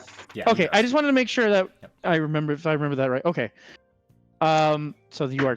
I just want to make sure. Okay. So I'll look back at him, and Secret will kind of nod at that and say, "In your perfect world, and I mean your perfect world, the world that you are in control of in your head right now, what happens to Zygon? What do you do? What do you accomplish?" How do you change him if you want him to change? Good question. I feel like everybody should have some sort of restraint, like some level of restriction upon them. So are you trying to take away Zygon's power? Are you trying to turn him mortal? Or are you trying to dethrone him? Not dethrone. Just unalive. Zorg feels that the gods have too much power as it stands, and they're not doing enough with their power.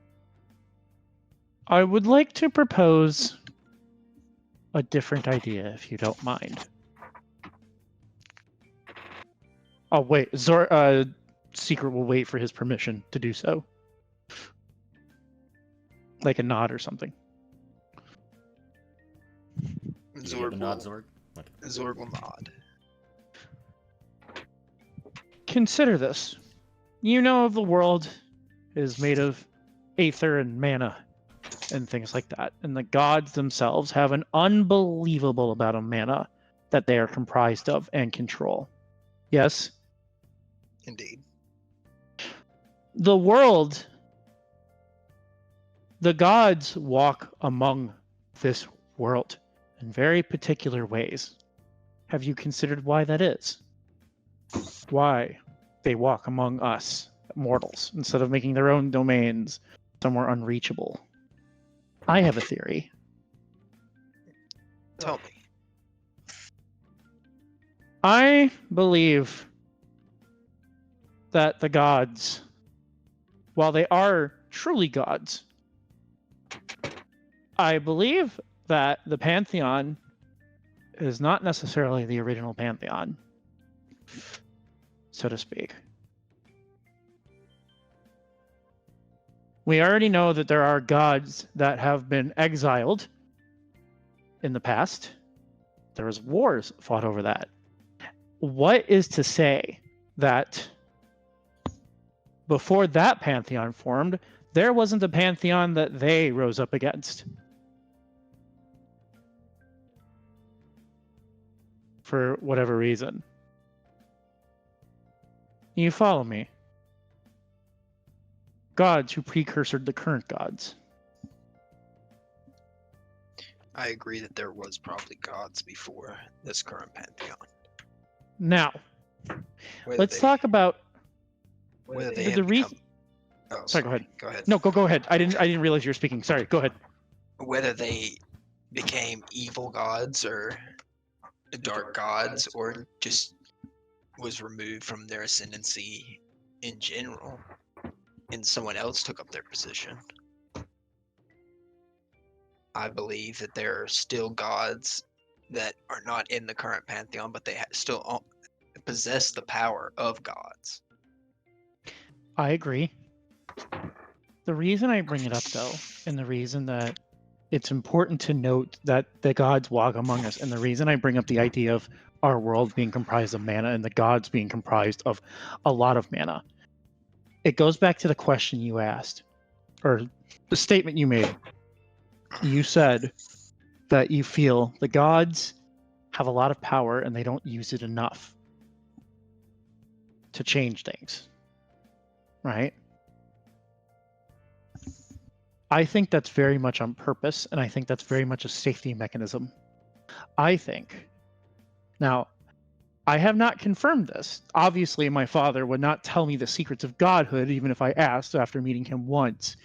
But after meeting him, I think the reason the gods act as little as they do, and in the ways that they do, is because if they act too much, it could destroy the world. And I don't mean the gods using their powers to actively destroy the world. I mean accidentally. I think each little thing that they do in this world is potentially the ability to accidentally cause an instability in the mana that comprises this world. The mana that comprises the trees, the blades of grass, you and me, people, souls. Do you know about the reincarnation process and how it works? Or at least how we believe it works? This is a Zorg question would- that Zorg theoretically could know, but only if you ask Marius Wickman. You could get a better answer, but that's only if you think Zorg would have spoken with Marius Wickman. Marius Wickman would have definitely gone out of his way to try to start conversation with you. I feel like Zorg would have some idea, but not anything exact. He would have overheard something from Marius or talked to Marius a little bit about it, but never in depth. Never in depth. Oh, you can make a history check if you'd like. If you need a token to click on if you have that thing still active, all of the player tokens are over here. I rolled an 11. 11? Okay. Repeat the question, Secret. Do you know anything about the reincarnation process? Okay, so Zorg, based off of what you would have heard from Marius, effectively the reincarnation process was created by Rosend. And it was created by Rosend. Gods keep their memories between lives. Mortals lose their memories between lives, simply due to how their souls work. So if a mortal becomes a god, would he remember his past lives? It seemingly hasn't happened yet, so who knows? At the very least, none of the gods have attested as such.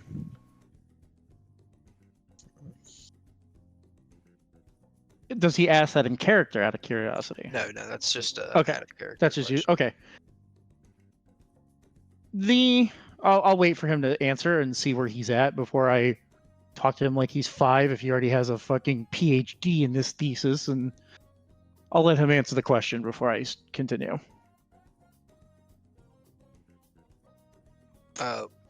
So you're basically asking Zorg if he knows anything If he about. knows about if he just knows anything about the reincarnation process. Zorg would say yes. Let me go a little bit more in depth with what I know. This isn't some differs between the gods and the different religious things.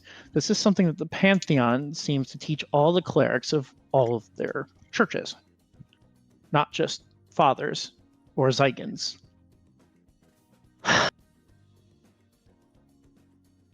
You know what the stars in the sky are, yes?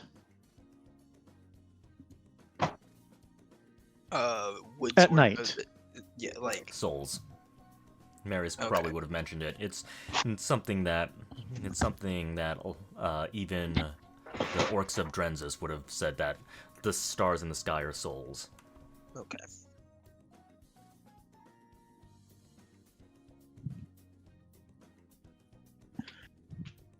The stars are souls.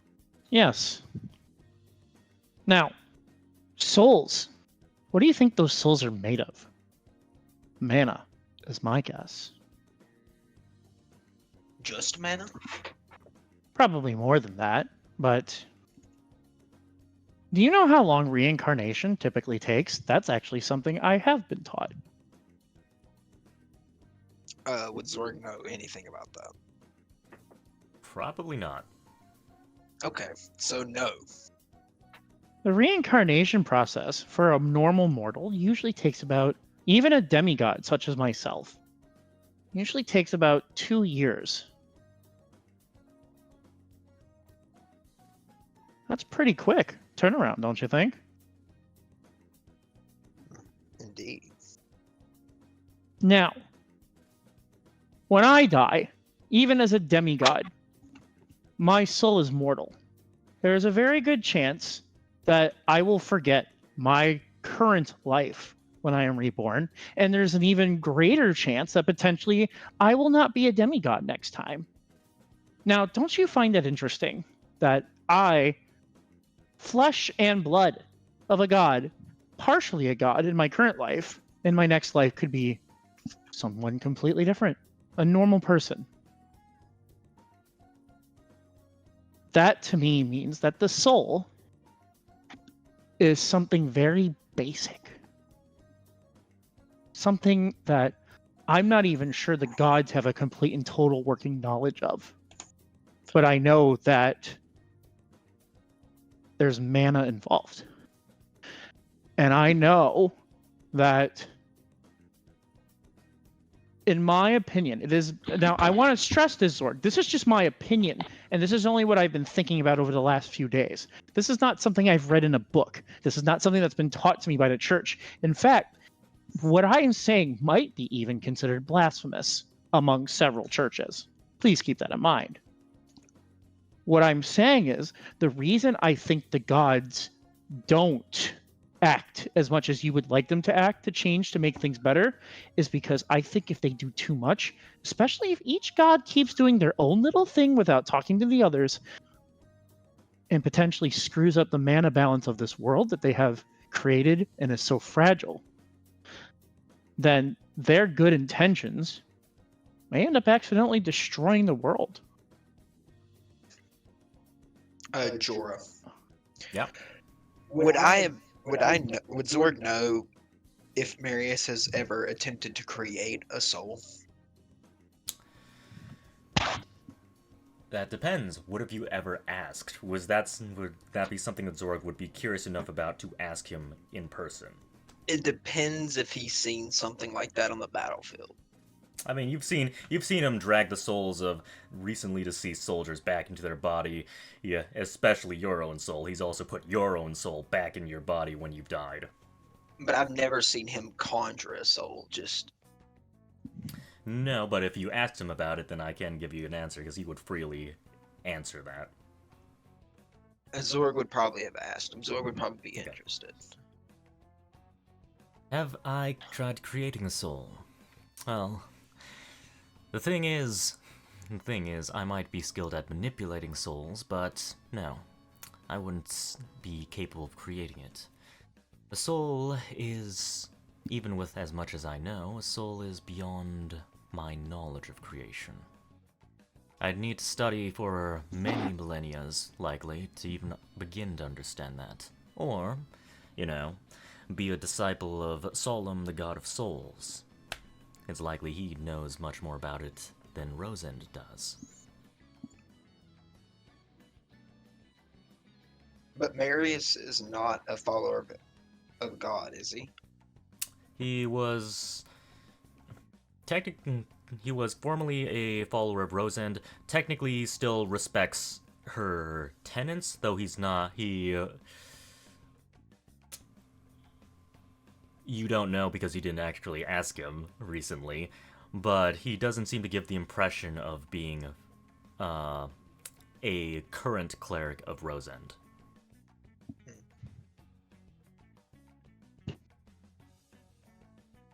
Okay. And Secret, what was your question? Fuck if I remember. It was we were talking about how Secret believes as the gods act too much, it can mess around with the mana and cause an imbalance and be very deadly, especially if each god tries to do their own thing. So I don't know if there was a question, but Secret posited that he thinks that souls at their core are mainly mana, and that's why each reincarnation of a person can be so vastly different, even from one person being a demigod to the next life not being a demigod. Zorg will look slightly confused, but he will say he doesn't know enough to give you any kind of answer.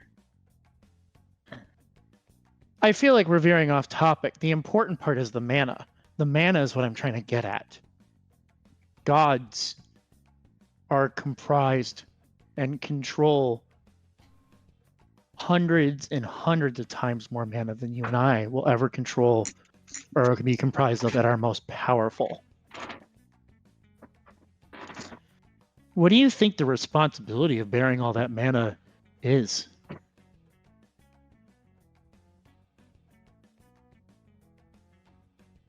Zorg Do you see would- where I'm going with this? Zorg would probably say that they're probably expending most of their mana to keep the world stable. Right. So what happens if they try to use that to change the world and act in the better, as you put it? It may destabilize it. That's where I'm trying to get at. It may destabilize it. And we don't know. I'm not even sure if the gods themselves know what happens if this world's mana becomes extra destabilized. But that doesn't mean that the gods can't lead their followers in a direction that would improve the entire world. Maybe. But as we've seen, the gods are, this might sound blasphemous, but the gods are people. Maybe They're not, flawed. well, they're people. People have flaws. Sure, if you want to call it flaws. Every god has its own wants and desires. My point being that maybe they could dispense wisdom here and there or guide other people, but I think at best that's all they can do without destroying the world accidentally is be guides. And I think they have for their various factions. It's just that they are, stay with me here.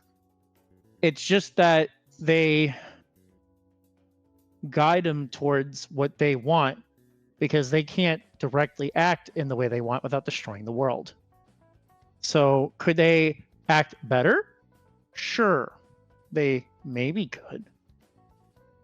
But they can't necessarily do better.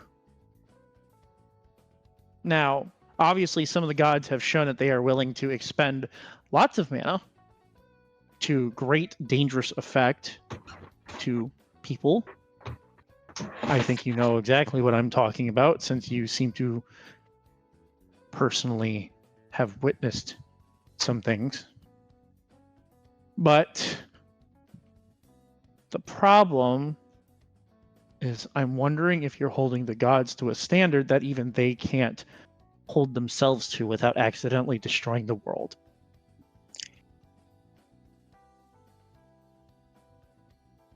And even as you say, the reason I go back to this circle, I understand that you're talking about people having the ability to potentially become gods themselves with this ascendancy or the weapon. But then don't they just shackle themselves in the same way that the gods currently are? They wield all that mana and then they have the potential to accidentally destroy the world. When does it stop just because somebody else becomes a new god or takes over the role of an old god? If the same rules and same mana problems exist, then all you're doing is just putting new shackles on a new person and hope that they respect those shackles and don't destroy everything. Now, hopefully, maybe you understand why I'd like to preserve the current pantheon as it is and avoid this war of ascendancy as much as possible. It's not necessarily a love and dedication to all the gods. Though I love and am dedicated to my church and to my father for what he has given to me, I also believe that stability is going to save the most lives. Because if there's a war of ascendancy and lots of people become gods, what happens to the souls? What if suddenly, because there's so much mana, that souls don't go back in the sky to be reincarnated? And suddenly, if there's no souls for new bodies, and there's no new people, and there's suddenly eventually extinction in the most asinine and crazy form, which is a lack of souls. Isn't that a scary thought?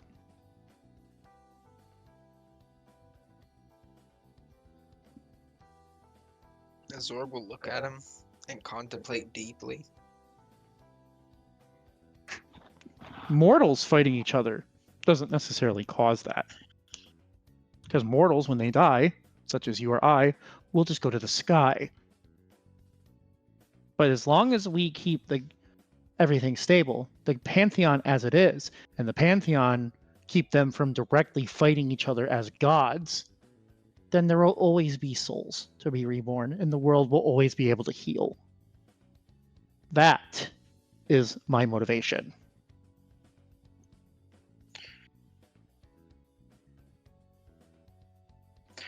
Zorg will agree with his viewpoint, even though Zorg does not know if he is correct or not.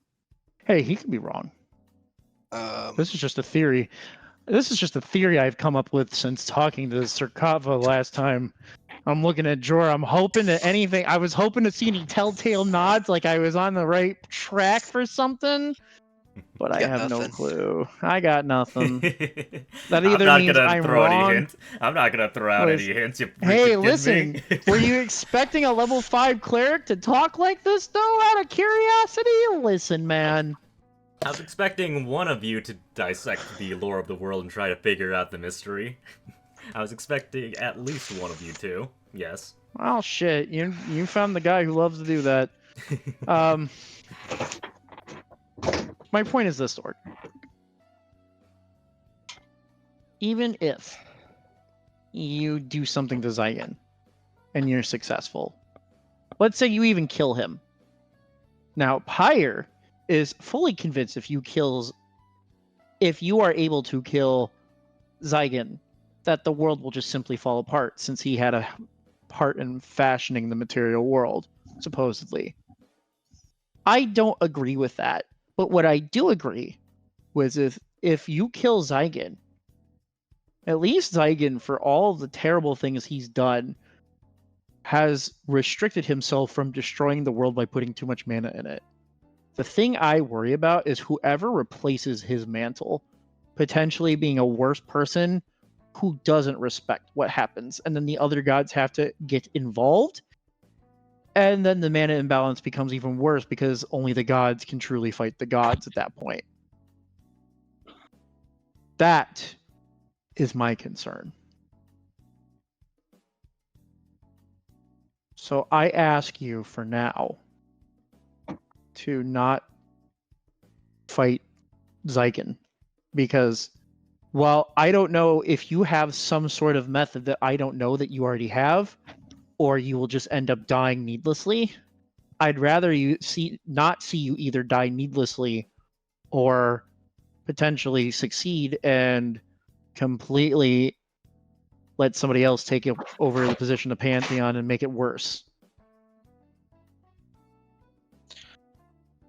I've come to start liking you, and I'd rather you stick around, alive. Zorg will look at him and say, and deeply contemplate it for a second, and then say, I will take it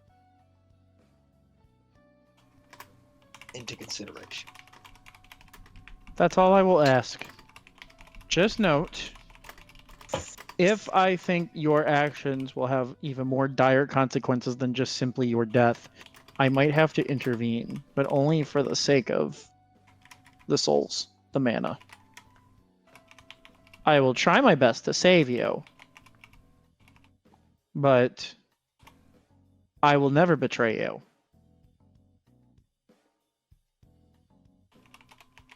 But I will not charge needlessly in the battle against the Pantheon with you. Let me just put it that way.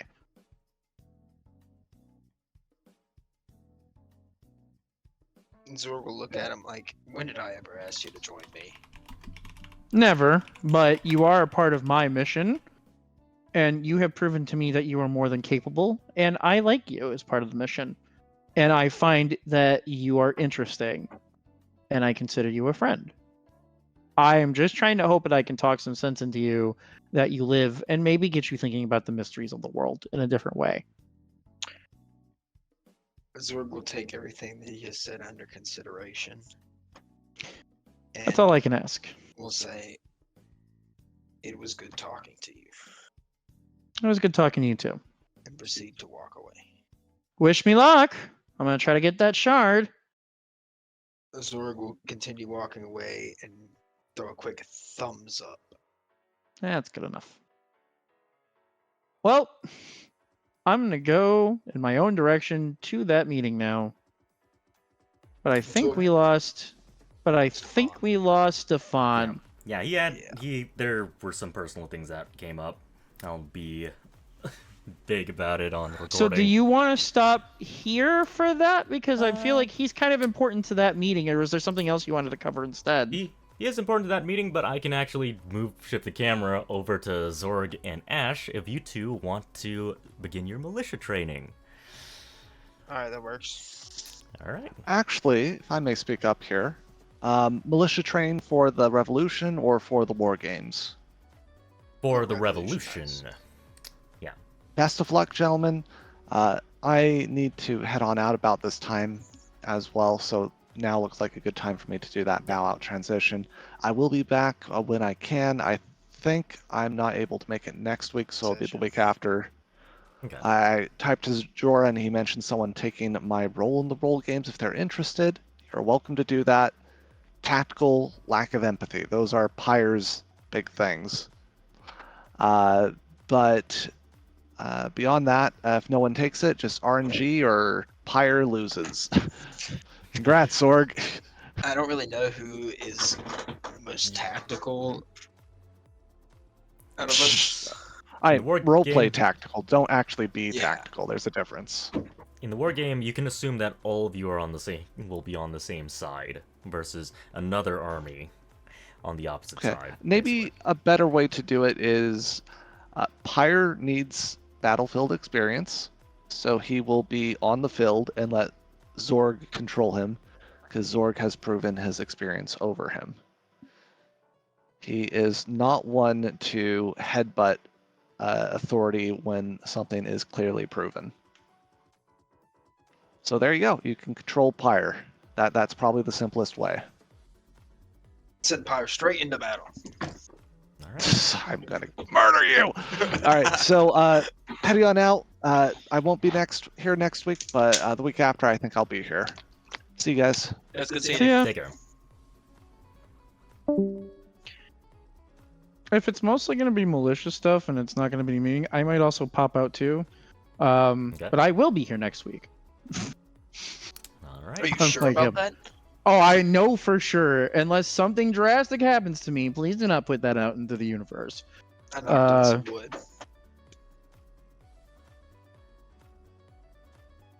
But yeah, I did have a good session. I'm gonna head out too, just because it sounds like my character has done his piece for the day. Yep. Because you're gonna have the spotlight again next week. Hey, well, what can I say? Secret just gets involved in a lot of shit. Yep. not and my engaged fault. in the lore. Hey, man, what can I say? All right, see you guys. All right. Peace, man. Take care. All right. All right. All right, you three. Zoid, are you still So- here? I am indeed. Okay. I can actually get you into the scene because it would be likely that beggars from the slums would have heard about this militia training session and one of them would say, hey, you're good at healing, so why don't you come with us? Some people could get hurt during the training session, so you could help out. I would not be opposed to that. I would not be opposed to that if it was, if I had perceived that I'd done my duty in that section of the city.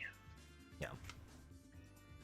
Which I've had, Yep. I think, a couple hours to do so. So I think I'd probably be pretty thorough in my search. So yes, I would probably join them. All right. So Zorg and Ash. Ash, did you want to? Well, Zorg's obviously going to do the big. Is the one who was contracted to actually do the training. But Ash, did you want to join in and assist, or did you want to go off and do your own things? Since they were needing potions and like other stuff, were they going to be providing the? Yes. I believe they would. Okay, well, And as part of your payment as well, you can take some of the potions for your own personal needs as well.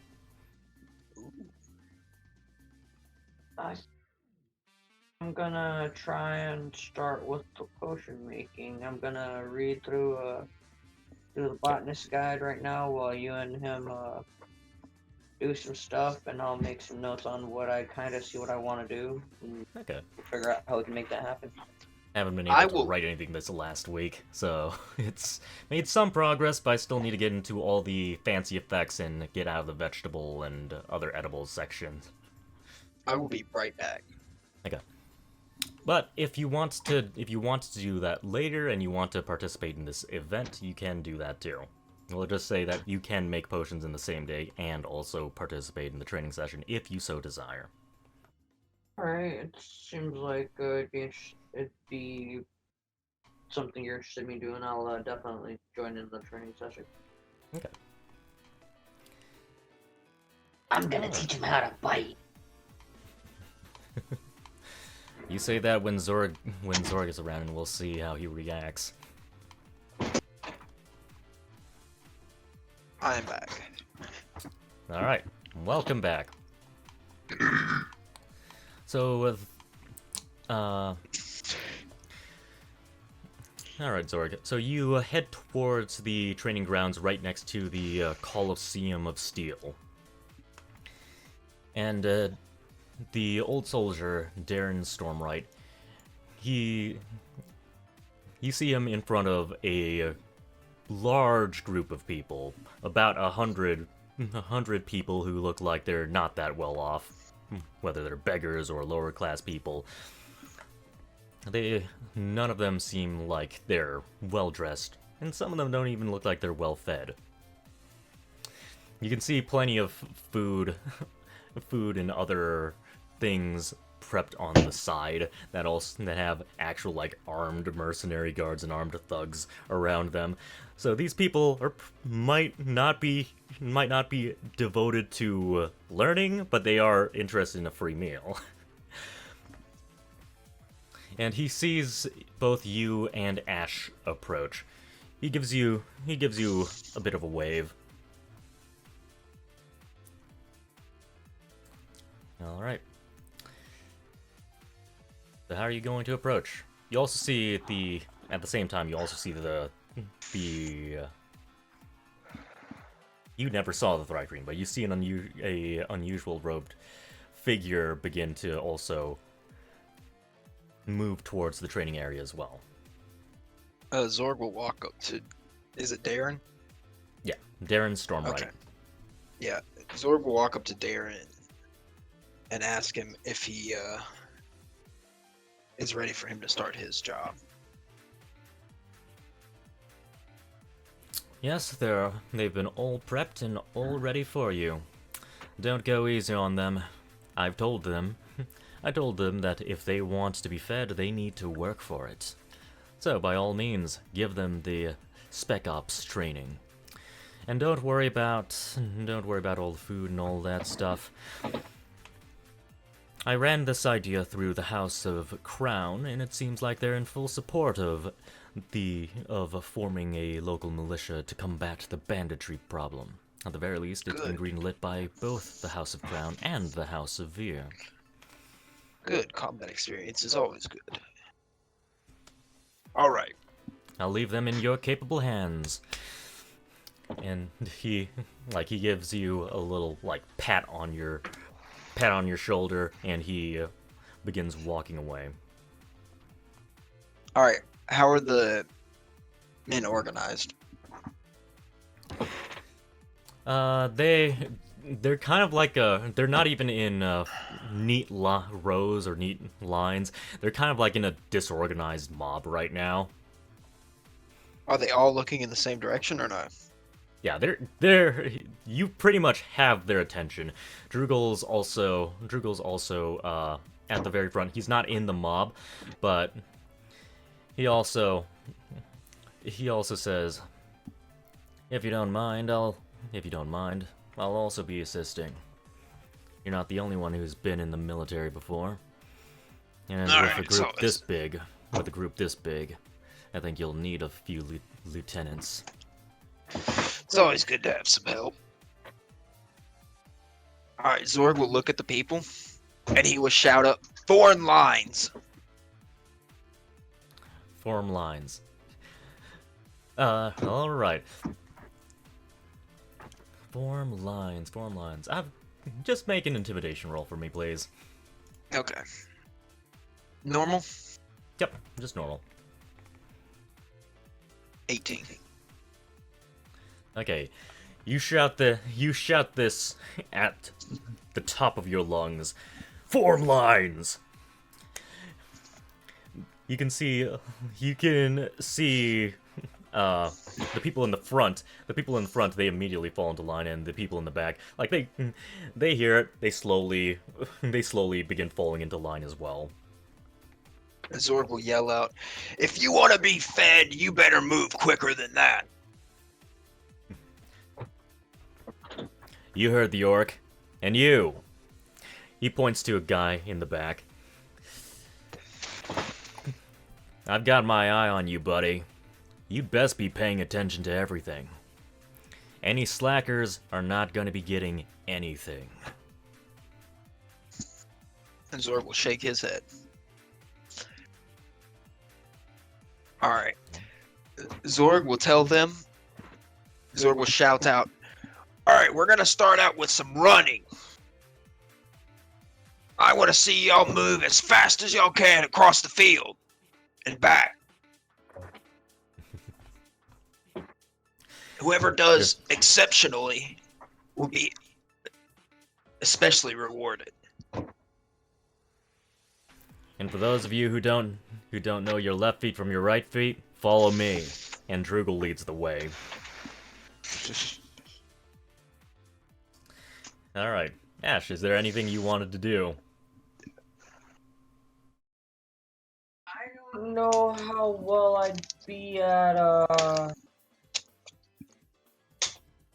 I guess military fighting like that. It'd be more of a one-on-one, I guess.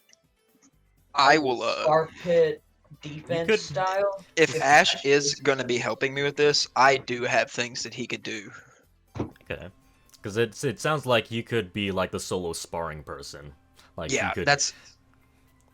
I wanted them to do some runs. Whoever was exceptional, I would pay more attention to, and then they would go on to hand-on-hand combat. Like a Okay. tournament style. Alright.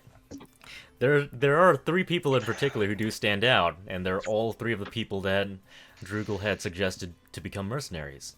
Frankie the Kid, Boris, and Mason, both of the miners that you had met, as well as Anton, the beggar that you had saved. All of them seem to be keeping up with Drugal. Is that Yeah. the beggar that was the one who was the contact with Darren? That we saved in the sewers? Yes. Yep. Okay. Yep. But yes, Uh, all 4 of them seem to be doing particularly well, along with like a dozen of the other recruits, but those 4 do stick out to you. Okay, that's good. Zorg will tell them to do hand-to-hand combat Okay. in a tournament style. Alright. Quelkek, so you are there too. Zorg, you probably noticed that Quelkek isn't really participating, but it's not unusual because there do seem to be some other observers that are just kind of watching the thing unfold. Some wives and some children are also watching their daddies and mommies participating in this tournament. I will- training system. I will look over to Drugal and tell him to make sure we have a medic ready. Okay. Alright, Quelkek, you definitely do overhear this. But is there I'm not anything going you'd to like say anything. I'm not gonna say anything right now. All right. All right. And you're just sitting down and watching, basically, right? Yes. I'm- Oh, sorry. I am currently standing on the sidelines, attempting to Okay. stay out of. I'm going to be in a prominent place. From the sounds of it, there's not many places to sulk, but it's more so that I'm trying to keep away from larger crowds, just observing. Okay. I don't necessarily approve of this. Having come from my background, it's a cheap training session, one that doesn't necessarily involve the actual skills of the fighters, but instead simply their physical fitness, which is important. But I don't agree with all their methodology right now. It's very simple. Yep. If you Does Zorg decide hear that- him oversay this? No, I'm saying this completely out of character. This is this what he's thinking right now. This is for the Okay. DM's knowledge. All right. So Zorg. All right. So you want all the most promising ones to start fighting, and what about the other ones? Are they also going to be doing I some would- sparring as well, or? I would also want them to spar. I would want to see the physical fitness of all the troops and see if anyone's especially skilled, and if there are people that want to do armed combat, like with the wooden swords, a little bit of protective gear and stuff like that. Zorg would be completely okay with that. Okay. The House of Crown does supply you with some training gear as well if you want to arm them up as well. So it's up to you if you want them to do fisticuffs, or if you want them to actually have arms on them. Zorg will let them choose themselves. Everyone will have armor, but Zorg would let them choose if they wanted to use a weapon, unarmed combat, however they feel most comfortable. Okay. Alright. Alright. Do you want to show them the first example? The first example of sparring with either Drugel or Ash? Yeah. Okay. Zorg can show some sparring. Who do you want to choose as your sparring partner? I'll choose Ash. Alright. Alright, Ashy boy. Well, hopefully he doesn't knock me out with one swing. That's fine. Outside of a critical hit, I don't think he could one-hit you.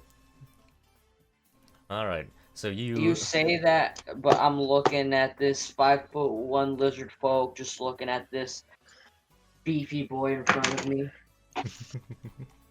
Ah, you're fast. You'll be fine. Alright, alright. So both of you can make opposed attack rolls, we'll say. You've switched out your weapons with trading ones. Alright. You said make attack rolls? Yep, just make one attack roll. With any of my weapons, or? Yeah, with any of your weapons, basically.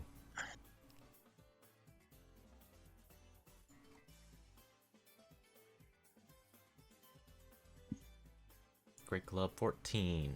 Okay, Ash. And what about your attack roll? I hope your AC is decent. This is just going to be like an opposing contest, basically. Okay. So we're taking the 14 rather than basing it off of AC. 17, a bite. Okay, so... Alright, so you are going to show sparring with Ash. So effectively Ash bites into your club in order to disable it. And he does hit you with whatever his rapier replacement weapon is. But I'll let you guys describe what happens. Or if you want just the winner to describe it, Ash, you can describe it. You swing at me? Zorg is going with an overhead swing. Overhead. Alright, I decide to to stand my ground, and I'm like, all right, guys, as I'm shouting real quickly as I see that swing coming, this is a bull stance. And I go for the bull stance and then wide jaw that fucking club. You just see my feet dig into the ground, and I just push forward with all my strength.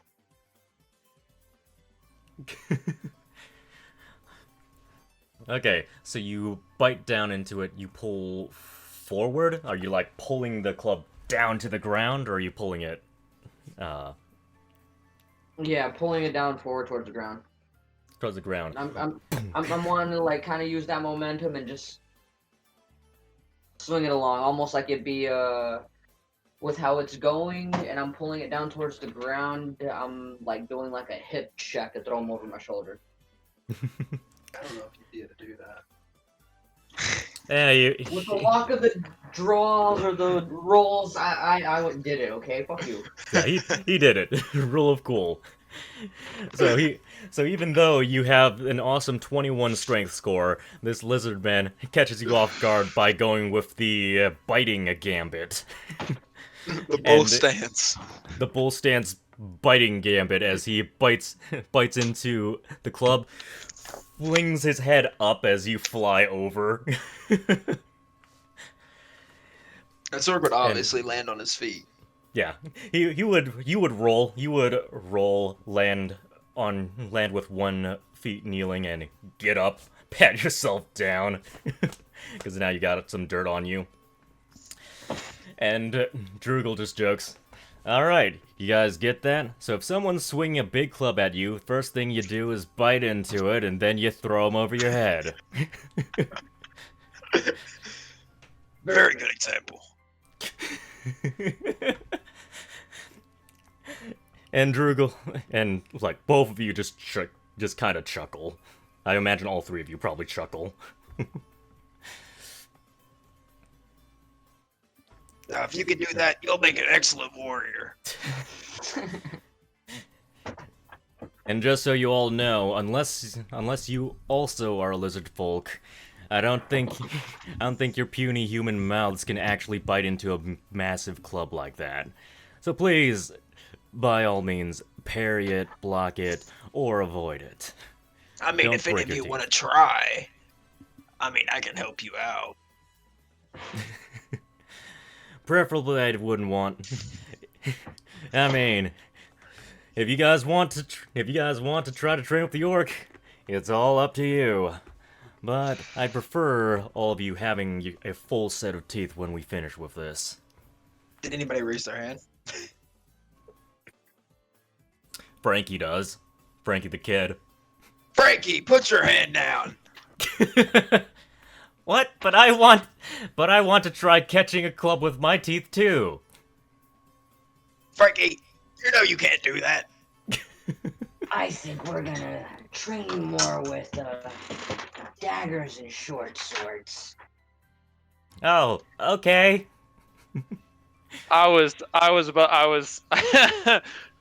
Bokek's not having a good time when the kid suggests that. He's like, if he says yes, I swear something's happening here.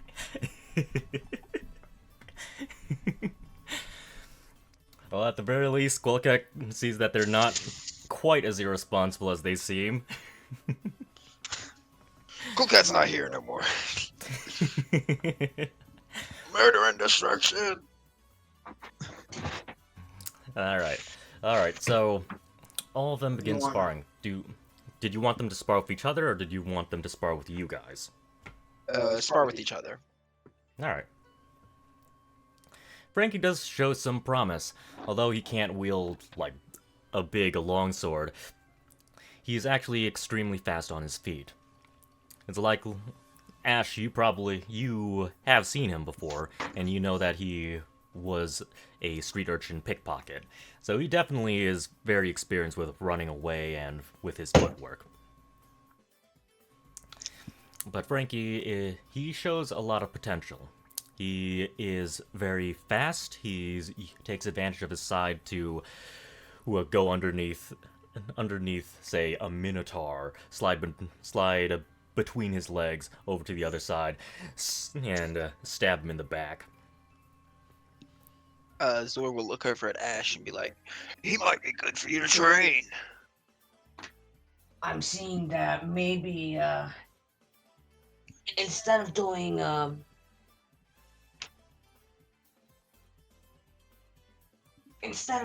heavy attacks, yeah, those quick deep cuts might come in handy. Him being as tiny as he is, cutting those Achilles heels would stop mobility for bigger opponents.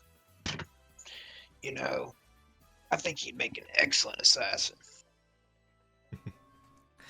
If not that, maybe quick strikes with a rapier. You know, that always works. This is beginning to sound like criminal work. And Drugel cuts in and he says, well, this is militia training. This is more so about survival. Out in war, there are some notions of honor. But at the end of the day, your opponents, you don't know what your opponents are like out there in the slums. You might find people who like to play dirty. So it's good to have... It's good to have a wide skill set. But yeah, continue. Zorg would look at Drugel and say, "You're exactly right. Do you see any exceptional talent out there?" You see, Mason, the guy who got knocked out several times in the mines, Mason, you see, he's not quite as quick on his feet as Frankie, but you can see him just take hit after hit and not go down. But every time he takes a hit, he's also giving a hit back. And it's just a pure endurance fest against his opponent, as neither of them are willing to concede or go down. Zorg would look at him and have a grin on his face. That's a real strength battle right there.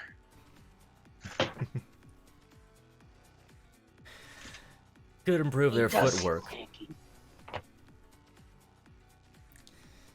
You don't need to be eating so many hits, but yeah, he definitely has endurance. I mean, you don't really need to move quick if you hit hard. If you hit him hard enough, they ain't gonna be able to move no more. And I suppose if he has the heavier armor, then he can take all the hits he'd like. So yeah, he could be a good heavy armor specialist.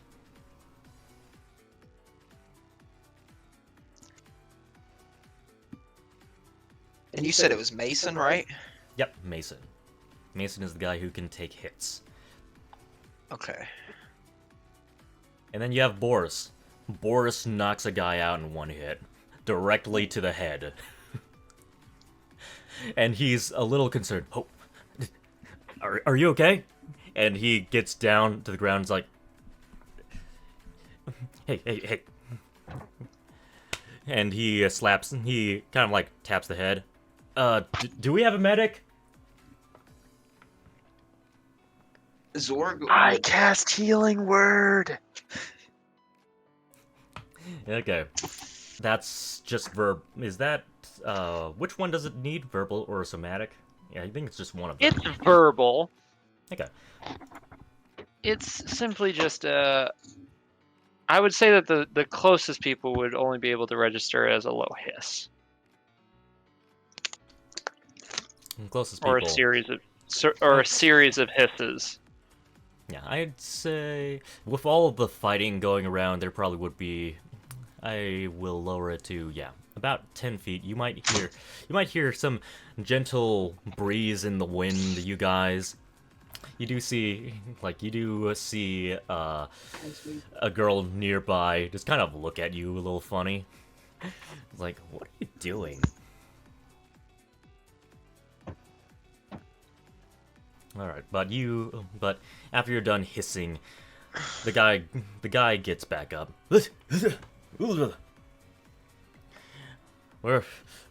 What happened? Where am I? Am I dead? No, buddy. You just got your clock cleaned. Here. Here. Lean on me. We'll go over to the bench over there. You need to sit. You might need to sit a couple of these exercises out, buddy. Zorg is gonna call over Boris and Mason. Oh, Boris is... Okay. Then you tell... Then Drugel will walk over and offer to take the guy off of Boris's shoulders as you call both of them over. Okay. Zorg is going to look at Mason and say, "You could take a few good hits. Would you be interested in becoming a tank?" A tank? What's that? You know, someone who can take a lot of hits. Ah, that sounds interesting. What exactly does that entail? Am I going to just stand around and see how many hits I take, or what? No.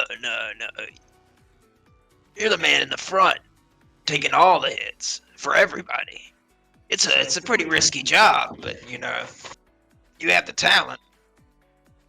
What exactly am I going to be training with? A shield and in heavy armor. Shield and heavy armor. Ah, just like the people of Zaremont. I see. And Zorg will look at Mason or Boris and say, Boris. And the Boris is an old man. He's an old man, but he hits damn hard. "You still got a lot of strength in them old bones, huh, Boris?" I've been mining for well over 30 years. So yeah, I suppose you could say I've still got quite a bit of muscle left in me. Zorg will hand him his battle axe.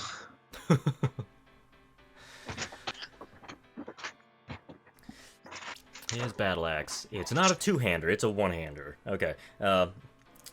He takes it and says, it's not quite as heavy as I thought it would be. Pickaxe is quite weighty, but then again, this is more so for splitting heads rather than splitting rock. Is there any great axes nearby? Yes, and there's also a great shield from Zera because the House of Crown specifically worship Matilda from the Zarin Empire. So there would be these massive shields that's probably about 6 feet tall, as well as a gigantic great axe that's probably 6 feet tall as well. Zorg gives the great axe to Boris and the shield to Mason. Damn, this thing's huge. What the hell's in it? As Mason tries to lift up the gigantic 6-foot hunk of metal. You struggling there, Mason? And he lifts it up. This is quite a bit heavier than the shield you use. It's quite a bit bigger, too. What do you think? Do you like that shield, or would you like a smaller kind of shield? You know, maybe I could get used to this. It just takes a bit of strength training.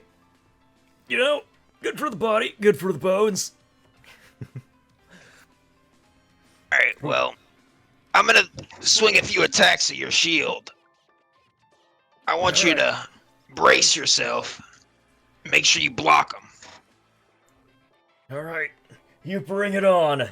And he holds it off to the side because it's so big that he does need to hold it off to the side in order to see in front of him. He's holding it with both of his arms together. Zorg will make 3 different types of attacks: a light attack, a medium strength attack, and a full strength attack. Alright. In this case, I'm just going to roll for him. Boop, boop, and boop. Ooh. Okay. So with the light attack, you actually peg him. You peg him. He doesn't move the shield quickly enough. With the medium attack follow-up, but you manage to catch his arm just before he manages to block it, and then with the heavy attack, he finally manages to control the weight of his shield, and this time he directly parries your battle axe. Actually knocks it off course a little bit.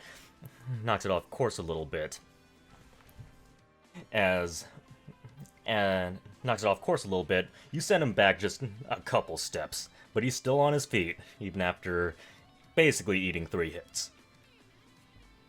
So you're pretty tough, huh? You just gotta get a little used to it, huh? Well, when you've had your foot in the grave several times, I suppose, well, actually, you'd probably say, well, when you know what it's like to have an ant chewing on you, I suppose you can handle just about anything.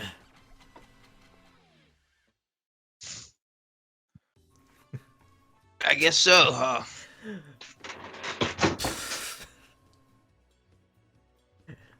Sorry, I'm just looking at the shitpost. I know.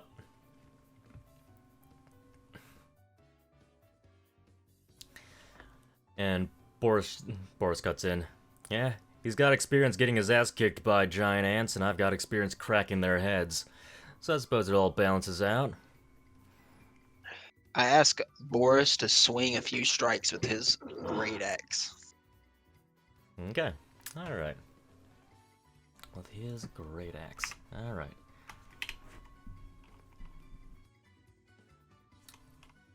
Great axe that with proficiency would be that. It's 3. Alright. So with his great axe, he swings it at you. He does seem to swing it a lot faster than you're expecting.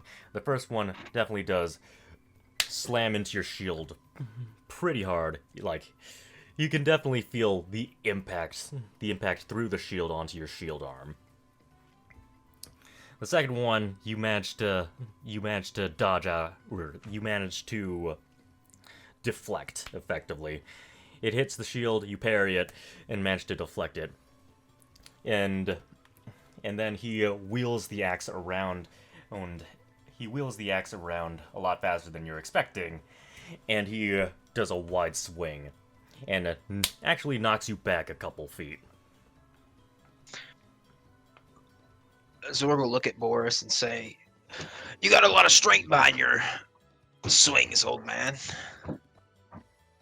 And you, Mason, whenever you block an attack and parry, you can always attack too. Of course, if you're strong enough." Yep, it might just take a little bit of getting used to this giant shield. One of the thugs near the food, he speaks up and says, "You know, the dwarves of Zaramont, they wield a gigantic shield like that with one arm. So I think you just need to just keep working out that arm, and one day you'll be able to do the same as well. I'm pretty sure. And trust me, just like your boss said, that's useful for more than just blocking. You'd be surprised at how many heads you can bash in with just the shield frame." Steel always works well on bones. Indeed it does. Steel does not care what your body's made out of. Let's see. I think that's everyone. Well, that's the 3 main ones. Oh wait, there's also Anton. Anton.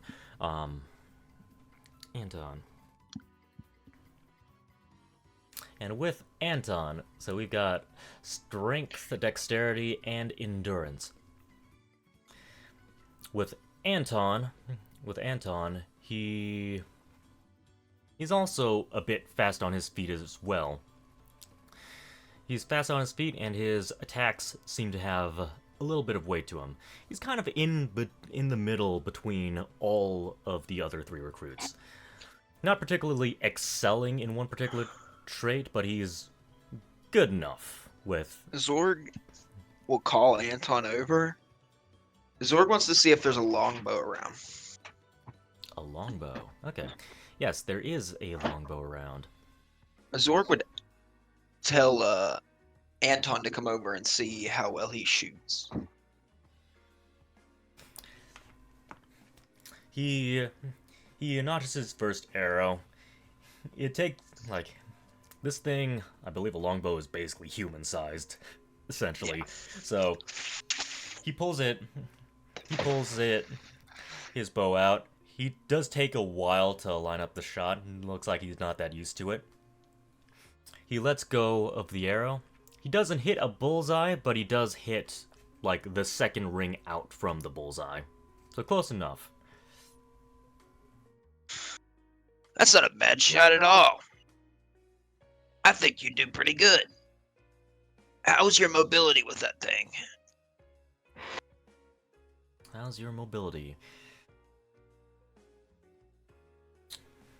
Well, he picks it up, and are you basically asking him to run with it? Run. Or Yeah. okay. See how mobile, how his footwork looks. Not nearly as fast as Frankie, but he does seem pretty quick on his feet compared to some of the other contestants. He still moves just about as fast as he did during this first sprinting run. Okay. Zorg will say to Anton, I think you'd make an excellent archer.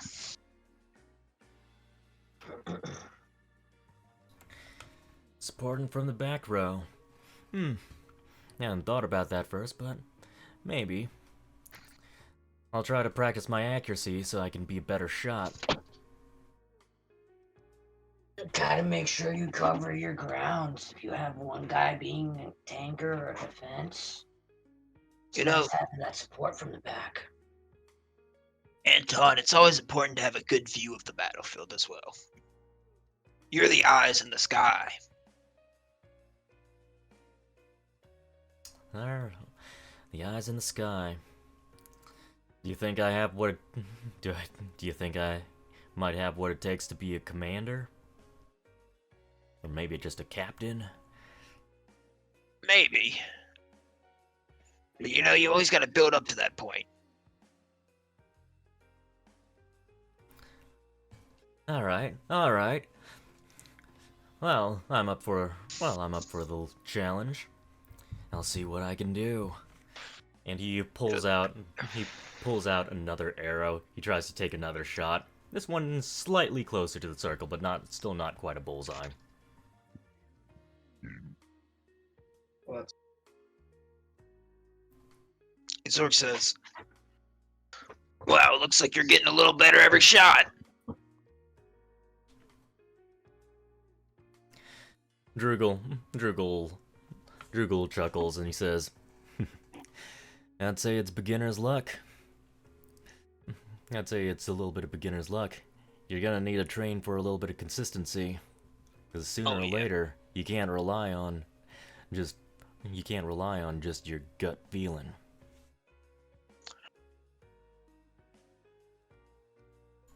And I'll tell him, if there's ever a day when you really master archery, and there's nothing else that'll really improve you, maybe you should go talk to the God of Wind. Wait, wasn't he exiled? Are you asking me to go across the sea? No, I never said that. They're still followers. Find a follower, talk to them. Or if you ever need my help, I may be able to lead you in the right direction one day. Oh, that would be nice. I don't think I would have the first idea where to find a wind cleric.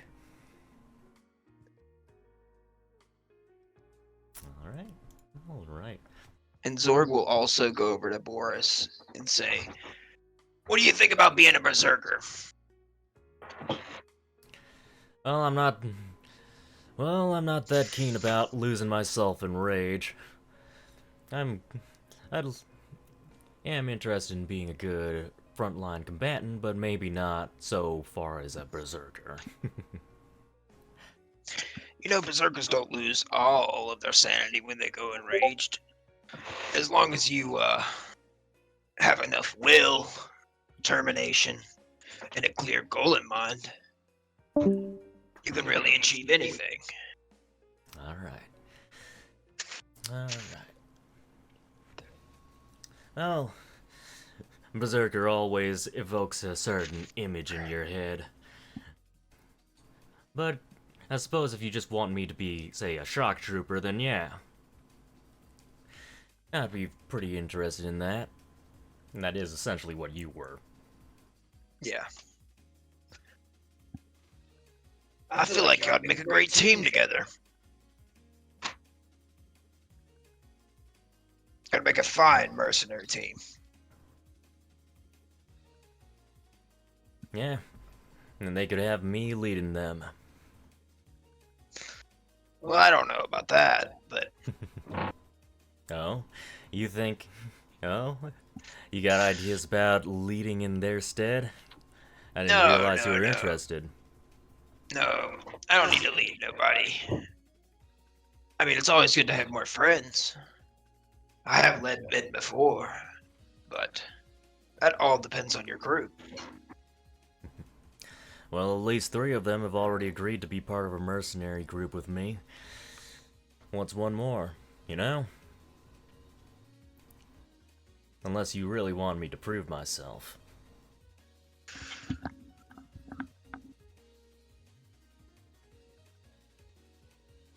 How would you prove yourself? Come on. I believe... Come on. We haven't sparred yet. If you're questioning my ability to lead, or my ability to... If you're questioning my ability to lead, or my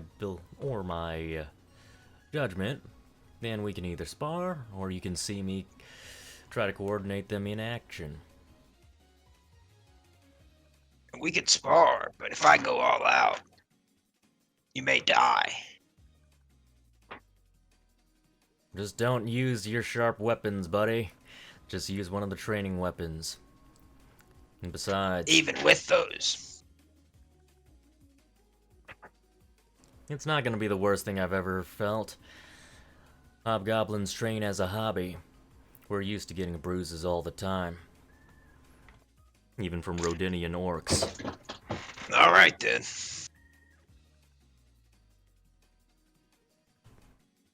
Zorg will whip out his shield and a club. Alright. If seems like I'm not really gonna be needed that much either, since it is 11:11 and I've had a long ass day. I'm gonna go ahead and head out. Okay, we'll just put this as a 2B. Actually, we'll just finish this up, but yeah. Yep, this will be the last one and then we'll call it. Okay. Make an attack roll. But yeah, Alright. Good night, Ash. Good night, guys. Oh. Dang, I'm Ooh. rolling really bad. Yeah, you got a 3. Man. He rolled pretty bad as well, but he okay. So you do you attack with your shield or do you attack with your club, and do you use wind magic? I wouldn't be attacking with my club, but I tried to do a savage attack and I rolled the same, so. Okay. Yeah, I would be attacking with my club. You rolled the same, holy shit. Yeah, I know. That's amazing. Literally. With a +7, I'm rolling 3s. So Drugel makes a swing at you. You parry that. You try to hit him with the club, and Drugel ducks underneath the club. He's just got a long sword. He ducks underneath the club, and then the next thing you know, he manages to hit your wrist and effectively disarm you of the club. And then he backs up and he raises his shield because the next thing he expects is for you to throw your shield at him. Zorg will try to push him away, like make some space. All right. All right. Try to push him away. Basically just make another attack roll. We'll treat that Alright. as another opposed.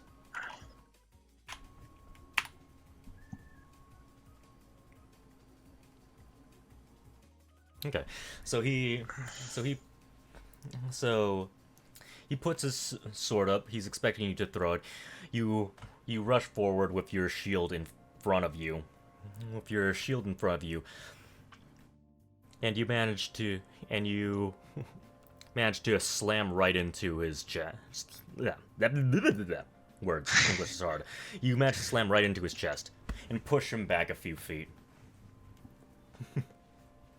And the two of you effectively continue sparring like this. You manage to pick up your great club again, and you manage to trade blows. Drugel does seem to try to think a few steps ahead, trying to predict what you're gonna do next. Every time, like, if you ever throw your shield, he's pretty much never caught off guard by it. He manages to deflect it. Keeps his eye on you, and whenever you try to draw the shield back to try to hit him from behind, you can see his ears perk up just a little bit, and he dodges just before it arrives. So he shows that he's very, very aware of his surroundings, as well as trying to keep in mind what you can do and what you're gonna do.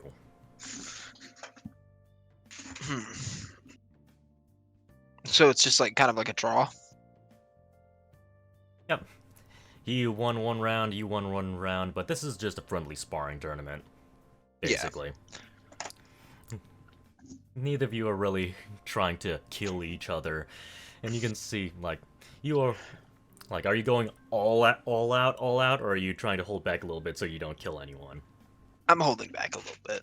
Yeah. Even though I said I would go all out. You can tell that Drugel seems to be holding back a little bit as well, because this is just training. But yeah, you get to see Drugel's capabilities firsthand. It was a pretty good session. Yep, it was a very good session. I may be working with you soon. Yeah. If I can get a job up there.